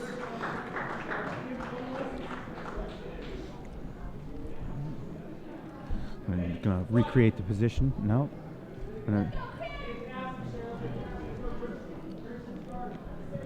Back to standing in the middle. And Kim pulls this time, looking to go to close guard. Oh, beautiful Cheryl sweep. falls back. Yep. Cheryl brought that leg over, which sort of prevented Kim from coming up top. All right, back to the close guard position here. No, Cheryl falls back, looking to dig that heel out. Yep. And getting some good instruction from Coach Trenton here, telling her to clear her knee line. Is exactly what she needs to do. And she got the tap. Yep, got her with the inside heel hook there. Nice finish from Cheryl. Very impressive. And yet another finish. We have I don't think we've had a single 13 matches, 13 finishes. I don't think you could ask for a better start to the night, right?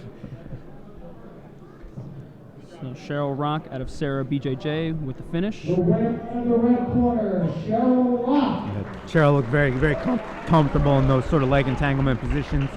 She ended up getting Kim with that 50-50 heel hook there. All right, our next matchup is going to be in 180 pounds. Johnny Miranda from Black Hole BJJ under Mike Wacker versus Rashid Perez, who's fighting out of Henzo Gracie, New York City under Hudson Gracie. Should be a highly entertaining match. Both of these gentlemen are purple belts. Johnny is 28 years old. Rashid is 26. I've been training with Johnny for quite some time now. He's got into this because of MMA. He's had a couple kickboxing fights, and he just seems to really take into jiu-jitsu lately, and I haven't seen him train striking in a while. Hopefully he comes back over to the dark side.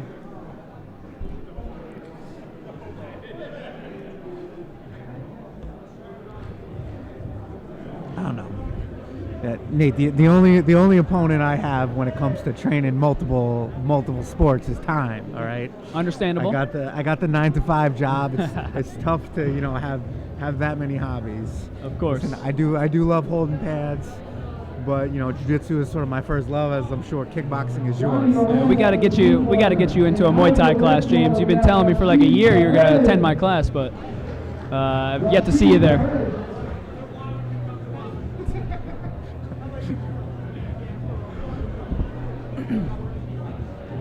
All right, we got Rashid Perez on the mat right now. Again, representing Henzo Gracie, New York City, under Hudson Gracie. I'm just waiting on Johnny Miranda at the moment. I know he's been he's the one who actually put the sound together. He's been the DJ. All the audio equipment Johnny's been setting up and running. So, to be able to do that and then try to focus on a match too, it could be tough. Sending out the bat signal for Johnny here. There we go. There's Johnny. Again, representing Black Hole BJJ under Mike Wacker. This should be a very entertaining match. Head referee Alberto getting them started here, and we are underway. All right. There we go. Same thing.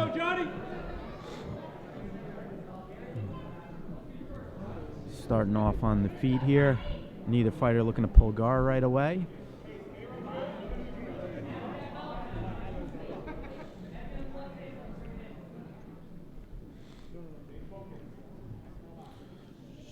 Just looking for a little hand fighting here. Johnny with the necktie.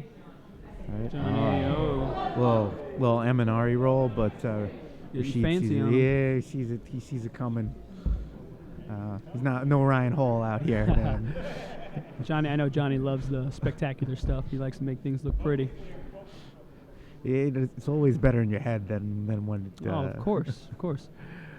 When I first started kickboxing, I was throwing everything. I wanted to spin on every single move, but. Yeah, but it's the 1-2. It's the 1-2-3 that wins you the fight. That's absolutely right. Not that the spectacular stuff doesn't have its place. All right. Got to set it up though. Nice little 2-on-1 there. Reset back to the middle here. Fighters sort of feeling one another out here, looking for good spot to either pull or shoot their takedown, and then start to work. A little over a minute into this match, and you have to hit the mat. And there we go. Johnny looking for that leg, double outside position. And Johnny got the tap with a quick submission. Looks like did some damage there too. Minute and a half in. Minute 27 to be exact. Sometimes there's Johnny that gets little, a submission. that little feeling out process, and then you just pull the trigger and go. Nice finish there from Johnny. Impressive. Super happy for that kid. He's been working hard. It's good to see hard work paying off. He's in the gym every morning.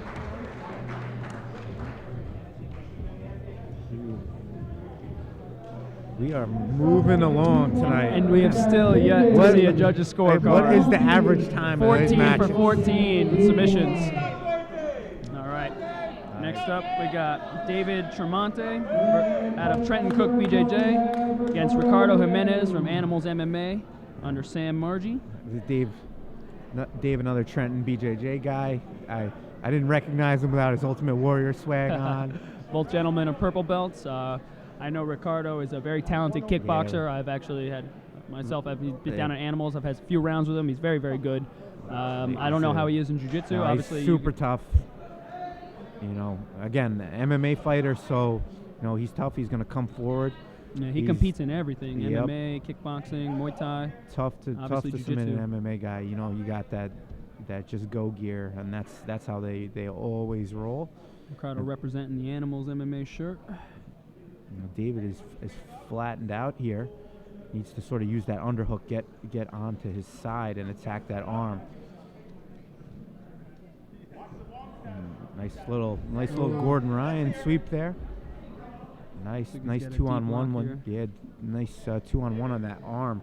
Keeping that elbow makes it really, really tough for Ricky to do anything there. Now, is that more of a painful submission? I mean, or is it just for control there? No one's going to tap from that, right? Sometimes it's a little bit of both, right? Like some of the best controls do have a little bit of pain compliance to them, and this is definitely that case. You can see that right elbow is giving Ricky a lot of trouble there. And David's doing a good job of threatening that sweep. Now he's probably going to look to switch to that, attack that opposite arm there. Again, I never really like when you leave your arm over someone's hip like that. It's always leaves the threat of omoplata there. David's probably looking for something else though. Doing a good job keeping the feet and the hips, not allowing Ricky's pressure into him. Ricky's going to stand back up and start to look to attack, more passing on the legs here. Oh, beautiful little foot sweep.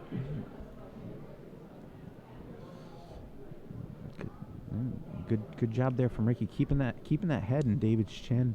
You know, that keeps him flat. Now David's sort of coming underneath, looking to isolate that leg. Ricky's got to step over here. Watch that heel. Oh, tap. Nice heel hook finish there from David. Very impressive. Yet another finish. David Tremont, leg lock finish over Ricardo Jimenez. Nice setup there from David. You know, he took his time on the bottom, found that double outside position, and caught the heel and finished. No, if it keeps going at this rate, Nate, we'll be home in like is crazy. 25 minutes here, man. We're more than halfway through this card at this point. We got our 10th matchup of the night, not including the pro division. Next is Erin Cruikshank out of Black Hole, Westchester, who's under Dan Fazzino and Mike Wagger. And she's competing against Nicole Matthew, which is out of Raji Barrett, BJJ. You probably interviewed her, but I'm going to tell you right now, Erin is known for her arm bars. Yes, she did tell me that. That's our go-to submission, absolutely. Both women are purple belts. So it looks like on paper, again, we got another even matchup in a 135-pound weight class. You're going to see another finish. Erin's a super tough female competitor. Very, very aggressive close guard. And again, loves her arm bars. She's being very aggressive here. Looking to pull close guard. Let's see if she goes for that. Patented Nicole's arm bar. Got to control the inside here, not allow Erin to isolate one of these arms. Keep that head in the middle, not allow Erin to split her in half. Get one arm isolated. No, right now her right side's in danger. She's gotta keep that head in the chin. Right. Yep. There we go. Back to the posture. Right. Watch Erin constantly threatening the arm. And there she goes for that arm bar. Nicole's doing a nice job though. You can't slam, right? Oh. There we go. She's got that. And she gets the tap. Jesus. A lot of these competitors are hitting their go-to submissions. Now it's my turn to be Nostradamus, because I warned you first. Wait, she told me first, actually. So it looked very impressive. It looked like Nicole had a chance to get out of that for a second. When she stood up, but she just couldn't free her elbow. Erin's got a tight squeeze there. Very impressive win for Erin Cruikshank, hitting her patented armbar. Next up, again in the 130-pound division, we have Fatima Klein representing Black Hole BJJ under Mike Wacker versus Jasmine Karchi, who's fighting out of International Training Center under Ryan Quinn. I know Fatima quite well. I've been training with her since she was a kid, probably for about the past 5 years, since she was about 15 years old. She's coming in very talented, obviously in jiu-jitsu, but she's a well-rounded MMA fighter. She's been striking for just as long, and sky's the limit for this girl because she's got the work ethic and very impressive in her MMA debut back in September. And as you can see, she's a fan favorite, local fan favorite here. She's got her whole family here. Another MMA fighter, so she's going to be aggressive. But she rolls very similar to Professor Wacker, if you've ever rolled with either of them. Almost too much like him, in my opinion. Fatima's very young. She's 19 years old. Jasmine's got the age, 27 years old. Fatima's a purple belt, and Jasmine's yet only a blue belt. But again, as you're saying, on paper, it shouldn't matter. But Fatima will be hunting for the finish for sure. And we're underway. Jasmine sits right down, pulls guard, looking for some shin to shin here. Little head tie, look for that quick snap down. Nothing doing there. Sits back down. Again, she's looking to control that head, sort of stop Fatima's forward pressure. Fatima's doing a good job here, keeping those hips down. Collapse, got that leg staple with that right leg. She's going to look to pass to the right-hand side, and she does exactly that.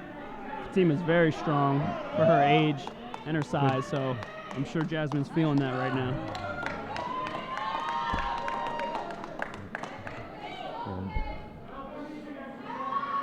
Dave resets. Jasmine in a little bit of trouble here. But again, you know, we saw in one of the pro matches, you could get past 4 times and you could still win the match. It doesn't matter, but not really ideal to be in bottom side control hunting submissions. No, definitely not. I know Fatima's only 19 years old, but she has a lot of experience competing in jiu-jitsu. She's done it all.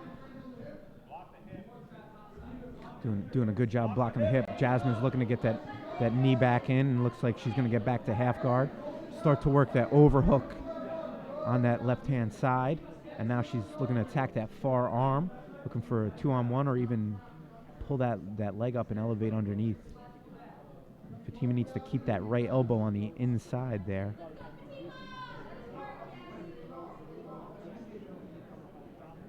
All right. Jasmine needs to frame here. Can't let Fatima in on that pressure. She needs to be framing with that left hand here. Now she's back to hunting that Kimura, but Fatima has a lot of forward pressure here. Right, you can see that leg staple and those hips are just constantly driving into Jasmine here. She needs to get a little bit better of a frame here, sort of set up her attacks. So Fatima grapples just like she does when she's striking. Yeah, she's just super coming aggressive. Forward. Jasmine now gonna look to attack that leg, but Fatima is keeping her hips very, very low to the ground. A lot of pressure there. Doing a good job. Sort of rush that pass though. Jasmine's doing a good job of threatening coming underneath. I mean, she hasn't come under yet, but just the threat there is preventing Fatima from passing. All right, we're about halfway through the match. A lot of back and forth here in this half guard position. Right, fighting Still over got some plenty hand of time grips. to work with. Yeah, no. I feel like the pressure's on these don't competitors now. Don't to jinx, finish, don't you know jinx what I the mean? streak. Jasmine. Nobody wants to be the first going that set of competitors 4-11 to go to a here. decision. Sort of inverting, looking to attack. Sort of tornado guard. Going for toe hold. Toe hold. It's tough to finish that when your opponent has their legs sort of straightened out, but I don't know how legitimate of a submission the refs are going to see that as. Got about 4 minutes and 50 seconds left as Silver Fox resets him to the center. Again, you can't be too careful around those borders. You don't want the competitors falling out of bounds. You know, with a deep submission, it's better to play it safe than sorry. Sort of reset them, you know, stop the clock, get it going again. All right. Jasmine back to attack that far side arm. Yeah, she's using the head, For the pass. stepping back over. Jasmine's framing hard, but Fatima is in on the hips with that body lock. She's working that body lock, keeping that pressure. Jasmine needs to get that head off her hip. Got to push that head off the hip, otherwise Fatima is going to pass here. Yep, there it is. You know, Fatima's doing a good job of controlling, but I don't know how many, you know, legit submission attempts we've had yet. I don't know if we can count that toe hold. But now she is in the driver's seat here. Has got to look to attack a Kimura or maybe some sort of back take from this position. Jasmine just looking to get that knee elbow escape that she hit before. Good shoulder pressure there from Fatima, sort of keeping Jasmine looking away. You know.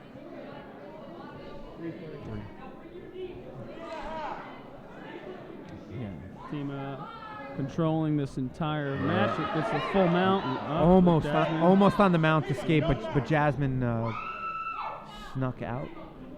And we're back to side control. Fatima's doing a good job here, but gotta put together some submission attempts here. She's you know, while controlling she's the in this position, but dominant not really position. attacking at this point.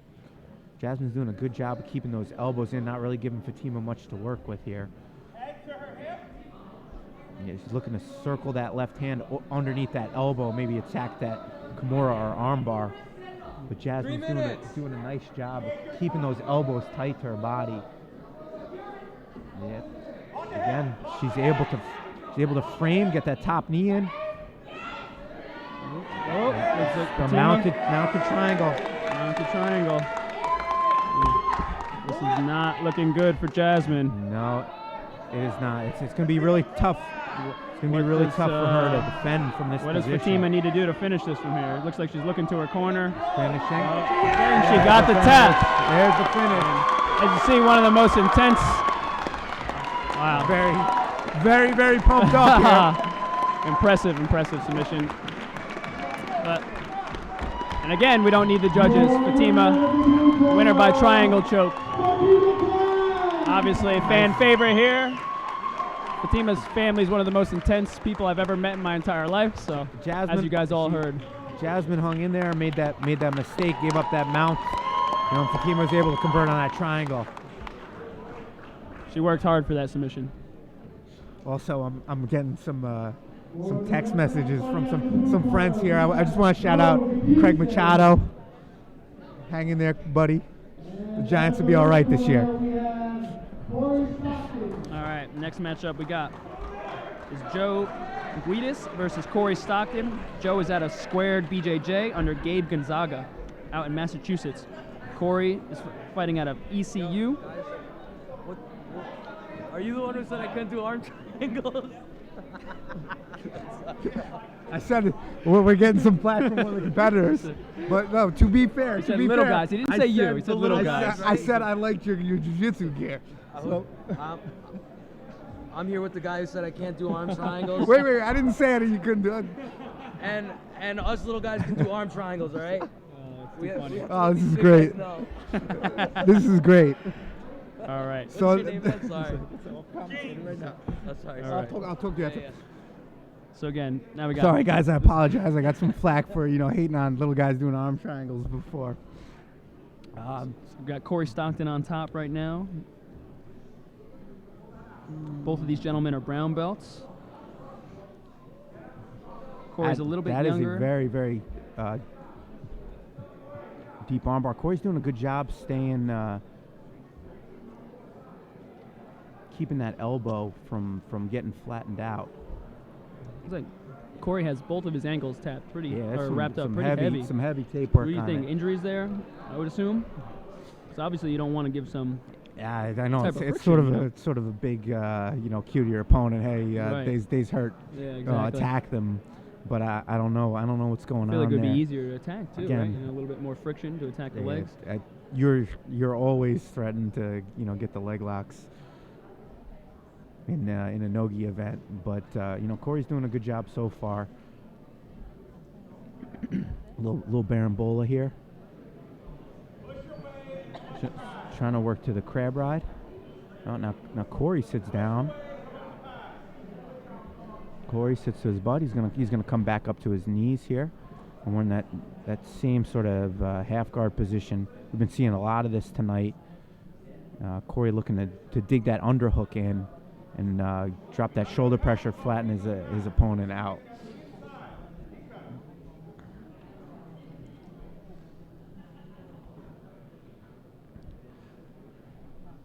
Joe is a former wrestler that got into BJJ when there was nothing left to do in wrestling. Obviously, after college wrestling, you can't really, unless you're an Olympic level wrestler, there's not much to go to. So that's the reason why he got into BJJ.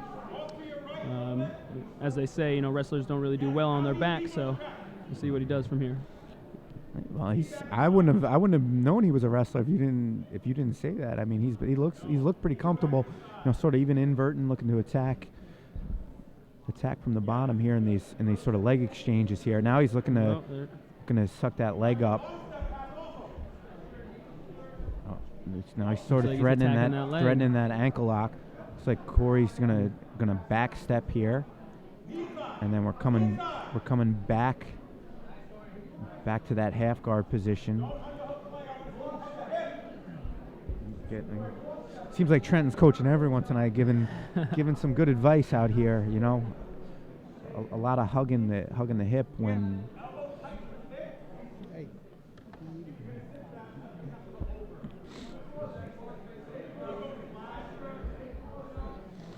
Joe flattened out here. sort of in Corey's favor. This one's about halfway through, and this is probably a 50-50 toss-up at this point. So this one was probably going to be tough for the judges. Joe looking to come underneath, attacking the leg attacking again. the toe hold again. Corey's leg is straight, so it's going to be tough to finish it. Corey's just gonna spin. Yeah, there's no real threat now. The threat there is if that heel is exposed. Again, Corey getting good advice from his coach in the corner. He needs to clear his knee line and not expose that heel. All right, we're back. Yeah, he's attacking the knee, and Corey is back to half guard, keeping that pressure in with that head. Same sort of half guard position we saw earlier. Corey doing a good job keeping the pressure in, but so far I would probably give this to Joe. I mean, he's had the most legitimate submission attempts. Even from the bottom, just because he's attacking. Yeah, he's attacking. He's aggressive. Corey has mostly been sort of pushing the pass, and it's really not enough in my eyes right now. I know maybe the judges see it differently. Of course. But I would favor Joe right now. But last time I said that there was a submission, 30 seconds later. Very so true. we still got about 3:30 left here. So Corey needs to probably he needs to start attacking, yep. looking for some submissions. Exactly. Either pull to one of these leg positions or threaten a more legitimate pass. We're back to that 2-on-1. With that arm isolated, that is a legitimate sweep, and there it is. Beautiful sweep. Coming up on top. Yeah, Joe looks content to play off his back for his submission attempts. Doesn't really want to come on top. Maybe he prefers, sort of. Well, I think Joe told me that he likes to go for the triangle, so maybe that's why he likes being on his back. That is one of his go-to submissions. It makes sense. He probably would have, if this was another competition, he probably would have come up on top, solidified his 2 points for the sweep and looked to pass. But out here, he feels more comfortable attacking the submissions off his back, so that's what he's going to go for. Deep underhook results in not much, and we're going to reset back from standing. Corey looking for a back step here, controlling the head. But Joe seems to be very, very comfortable in this knee position, coming underneath. We got 2.5 minutes left in this little match. Saddle entry. And Corey might be attacking a leg at this point. Joe should be fine there. It doesn't look like his knee line's controlled at all. He did sort of threaten a back take for a second there, and then freed his leg, and we're back to seated butterfly guard here. And Corey's got to look to go back to the drawing board, sort of attack the pass. Starting to see a sense of urgency from Corey. Yeah, maybe he feels like he's down on the scorecard, so to speak. He's got to push it a little. About 2 minutes left here.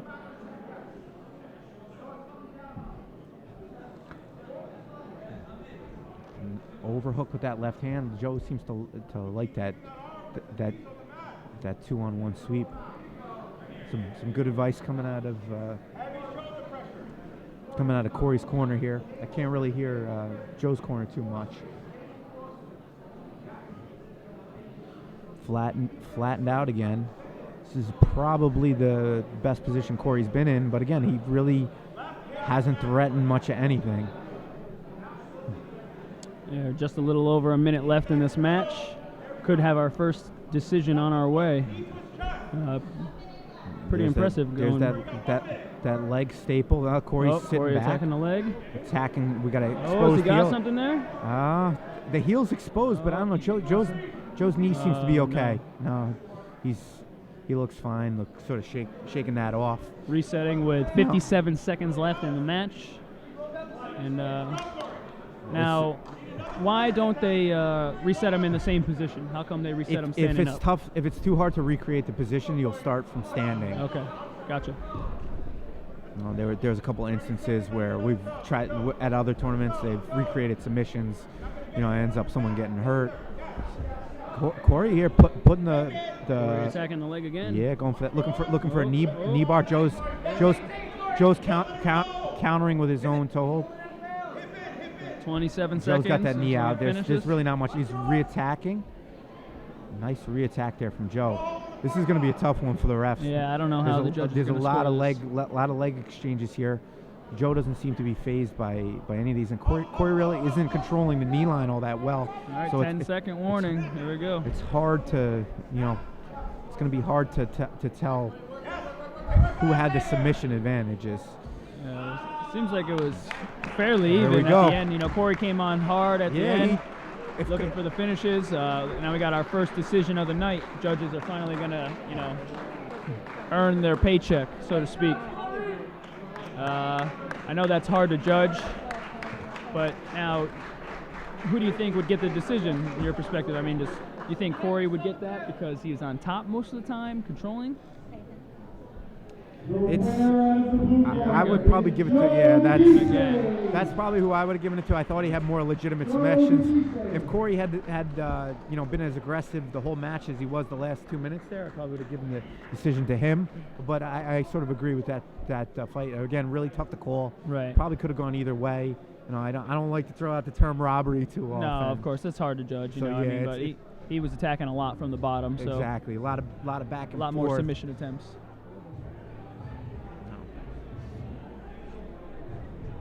All right, 12 matches now. So- We got 3 matches left before our finals. So next up, we got Jeff Haddad versus Claudio Corbellini. Jeff is out of Ascension Athletics, and Claudio represents Animals MMA. Jeff is under Felipe Simplico, and of course, everybody that's coming under Animals is represented by Sam Margie. Jeff is a brown belt, and Claudio is purple. Both of these gentlemen are going to be competing in the 145-pound division as Jeff enters the mat. And here comes Claudio. Claudio, super nice dude. Trains out of Animals with Sam, that ugly dude walking across the mats right there.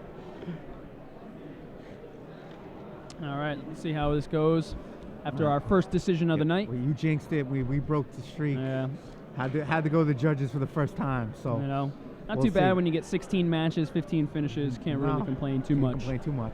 All right, now we're looking at a front headlock position to a knee on belly. Claudio's on the bottom. He has the arm trap, but it's really not doing much there.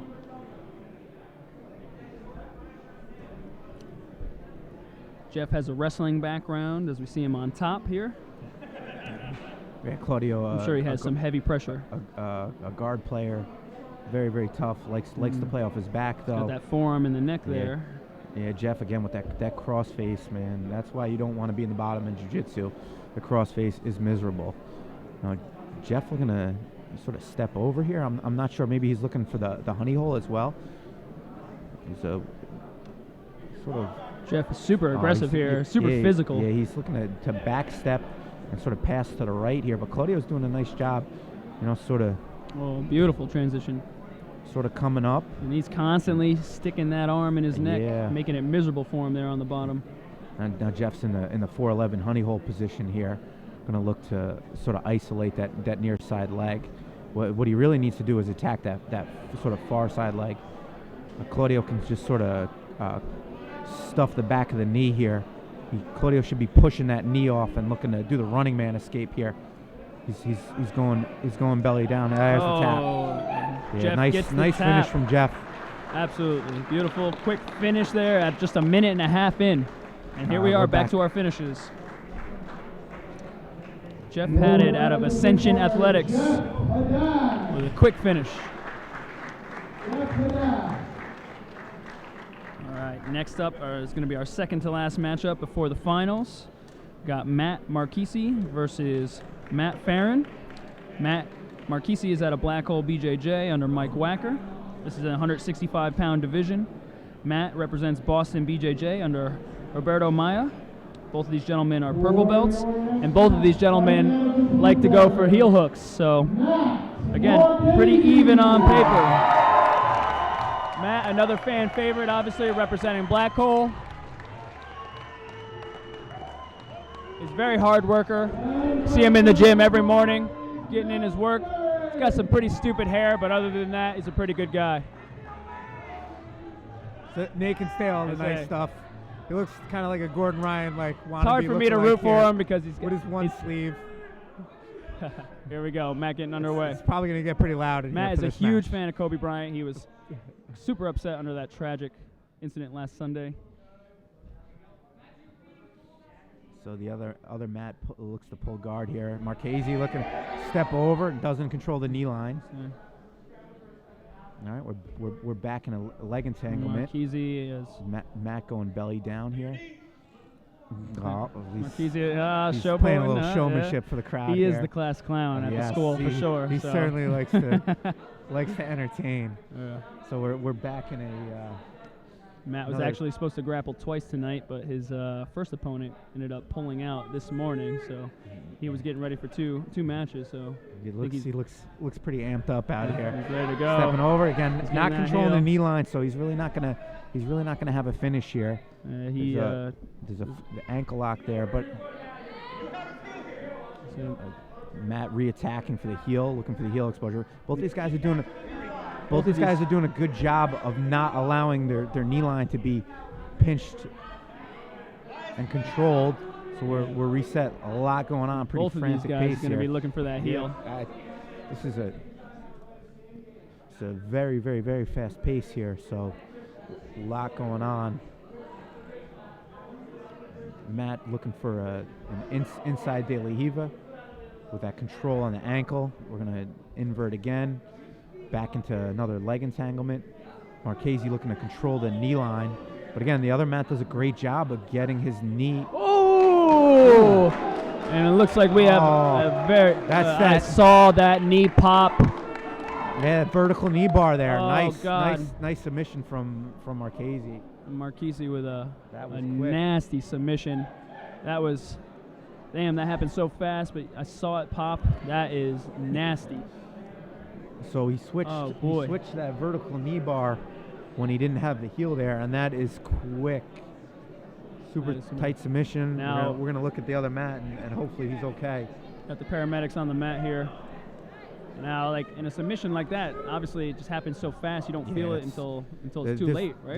There's nothing malicious there. It's just a quick. Some of these submissions are quick, and sometimes you get caught with them. But that looks like a pretty significant injury too. Nice finish there from Marchese. Nice counter to his heel hook defense. Oh, but, man. we hope Matt's all right down there. Just having the medics take a look at him. All right. He's getting up, walking off under his own power, and you can only hope that it's nothing serious there. I mean, it's always the ligament locks are scary. You don't want to ever see anyone get a torn ACL, MCL, or anything like that. That's not a anything good like look. that. You meant to say. Obviously, you don't want to root for someone to get hurt, but man, No, never. that was a nasty submission. Good. We can't allow Matt's head to get too big. I know, this guy's got the biggest ego I've known. Now it's only going to get bigger. Oh boy. Crowd favorite here. All right, coming up next, we got our last match before the finals of the 170-pound pro bracket. We're going to have Dan Simler versus Jacob Props. Dan is at a Basuto team, and Sarah BJJ. Jacob represents Consecution BJJ. All right, ladies and gentlemen. This is a 200-pound division, so we got the big boys coming out. The next match on the mat. Hey, quiet! I got the mic out. Only two more left here, Nate. Flew by. A lot of submissions here. It's just under about 2 hours from start to finish so far. Have you ever seen a competition with this many finishes? This is a lot. Literally, it's like 16 out of 17 finishes. There's been a lot of finishes tonight, which has been sort of exciting. All right, Simler making his way to the ring here. These matches are flying by. It's kind of crazy. It's already over. 2 matches left.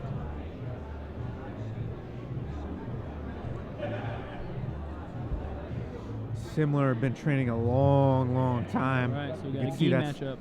That's one faded black belt. I believe he's probably been a black belt longer than I've been training. Oh wow, that's how kind of long. crazy. Yeah, he's a very, very seasoned competitor. Again, His head coach is Matt Serra, obviously black belt. He's 39 years old. His go-to is rear naked choke. Then we got Jacob, who's coming out right now. Jacob is a brown belt under James Klingerman. 29 years old. Jacob actually had one of the best stories. You know, I asked everybody how they got into jiu-jitsu, and he told me that his parents' death is actually what got him into jiu-jitsu. An unfortunate situation, and he's out to inspire others and make a positive influence. And it was kind of crazy and heartwarming when he told me that story. Yeah, I mean, that's sort of the great thing about combat sports. Like, you got to be inspired by people. Anyone can do it. You know, I highly encourage you to go out. I mean, most of the people listening to the stream probably already into jiu-jitsu, but go out, try it, do striking, Muay Thai, jiu-jitsu, whatever you can. You know, it's hard not to root for a guy like that. Absolutely. Match starts. Similar, looking to sort of control the inside here, getting that cross collar sleeve grip. I'm going to see if I'm pretty sure Similar has a takedown in some background in some judo, so he's very, very competent on his feet. I don't see him pulling guard. Now, obviously, are those trips, those judo trips, those tosses, they're not legal in this? They're absolutely they are they're illegal. Okay. There's one of them right there. There it is. Absolutely beautiful. Nice takedown from Similar. Now he's looking now he's going to look to pass on the left-hand side, keeping that left ear tight to the hip, sort of stuff that pants. Now he's going to come out to back. Good sleeve control, threatening that triangle. Similar in a little bit of trouble here. Oh boy, those are some long legs there from Jacob. Yeah, that's deep. trouble. That's trouble. Oh, and he got the tap. There's the finish. Wow, quick for Jacob. Ultra impressive. Jacob props out of Consecution, BJJ. He got that sleeve grip there, and it didn't seem like Dan really another quick finish. Got that left arm out, and Jacob set a very impressive. Set up a nice slick triangle there. Yeah. Here we go. Coming up next. Very, very nice finish from Jacob. We got our finals of the pro 170-pound division. Aaron Harris advancing out of the Pool A with submission victories over Stoyan Kevereski and Brett Pastor. And then we have Nick Ronan representing Pool B with also 2 submission victories over Jeff Pelton and Chaz Canis. And both of these are going to match off now for the final of the 170-pound Mike's division. Make another. Here we go. Mike getting everybody set up. $1,000 cash prize going on right here. So, great turnout here, great event. All finishes except for one bout. I don't think you could ask for a better inaugural event.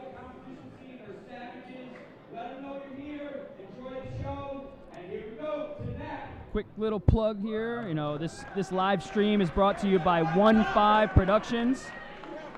Go to 15pro.com. That's the number 1 ONE, the number 5 pro PROE.com. All right. Mike Wacker pumping up the crowd here. Here we go. Final is about to start. Got Aaron Harris representing Black Hole BJJ versus Nick Ronan out of Henzo Gracie and Sarah BJJ. This is going to be a fast level. Yes, it's going to be a fast pace. There's going to be a lot going on here. To the best of your knowledge, James, have these guys grappled each other before? I would assume they've met each other before. Yeah, no, they're actually pretty good friends. Okay. So I'm sure they roll a lot against one another. But this is a little different. You got everyone watching you. Could be a bit of a chess match. Aaron looking for the outside. Nick rolling through. He looks like he cleared that knee line. He's all right there. Back to double outside. That heel is exposed. Nick is rolling. That is. Nick was in some trouble there. Was rolling towards out of bounds. That looks very exciting start. Both of these guys had finishes. Aaron, both of his finishes were just under a minute in the pool, and Nick had finishes just over a minute. So I would highly expect this one. Looking for that 50-50. I'm sorry. That honey hole entry, and he gets it. Aaron's in a little bit of trouble here. Nick controlling that far side leg too. Yep. He's coming that heel. That heel's exposed. Aaron's looking to escape that leg, but Nick's attacking that ankle, that straight ankle here. little pause in the action here in the 411 position here. As you can see, Aaron is sort of hand fighting. Doesn't want Nick to be able to lay back and finish that straight ankle. Oh. That looks pretty tight, but Aaron seems to be okay with that grip on that elbow of Nick's. Now he's sort of looking to pummel that right leg in. Nick is in the driver's seat with the control here. Aaron's sort of looking to improve his position slightly so he can escape from this 411 position. A lot on the line here. A lot on the line. $1,000. Looking to attack that. These that guys ankle taking their time again. Aaron doing a good job of controlling that elbow, not letting Nick get his hips into that ankle lock, but he hasn't been able to improve his position, and Nick is just chaining the submission attempts together. So Aaron needs to get that foot out, and then there it is. And there it is. Nice. There's the finish. Nick chained them together. Nick with the finish takes home the $1,000 cash prize. Just over 2 minutes. 2 minutes and 16 seconds with the finish for Nick. Good. Very impressive, obviously, especially taking out Aaron. Lot of back and forth there. Aaron had his opportunity early on. Nick sort of rolled for the boundary. We reset. It's a shame. Aaron won't go home with a W, but he does have the biggest balls here at this tournament. I don't know. They were weighed. I was told they were all weighed, and Aaron came home with that prize. All right, biggest balls at the tournament, Aaron Harris. And for the record, I did not hate on little guys doing arm triangles. I just said I've never seen a little guy do an arm triangle, so I apologize, Fabian. That was a beautiful arm triangle. All right, as Nick's getting announced as the winner, I'd just like to plug our sponsors one more time: Hudson Valley Tattoo, House of Nutrition, Combat Sports Physical Therapy, Braun Media, Alliant Employee Benefits, McCabe Coleman Law, and Balance and Flow Clothing. All right. Also, this live stream is brought to you by 1-5 Productions.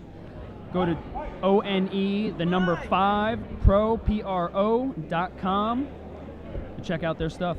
All right. Hey, this was a lot of fun, man. This was a lot of fun. I got to say, again, coming from a striking background, jiu-jitsu, I haven't watched a lot of it, because I'm always used to seeing decisions, but I think we had 17 out of 18 finishes tonight. That's kind of insane when you think about that. There was a lot going on. A lot of submissions out of nowhere. A lot of beautiful setups. Maybe even more. Maybe 19 out of 20. That's kind of you can't really ask for much more there. A lot of quick. Thank you to Mike Wacker for putting on the first pro grappling tournament here in the Hudson Valley Invitational. There you go.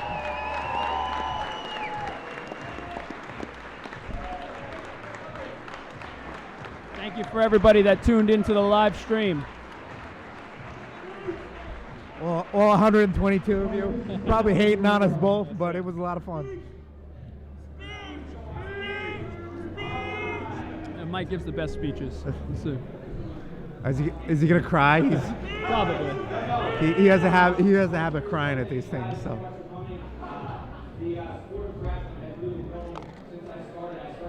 Very fun tournament. Very fun. We used to compete in backdoor garages. Great job, man. Got nothing to be nervous about. It's truly amazing. It's something that I want to keep doing going forward. I have a great partner, John, who just want to put on the bench to make sure that the grapplers get. That's the best monster, by the way. Where'd you get that? Sour apple. Where'd you get that? I got it on the way up. We ruined all the big stuff there tonight.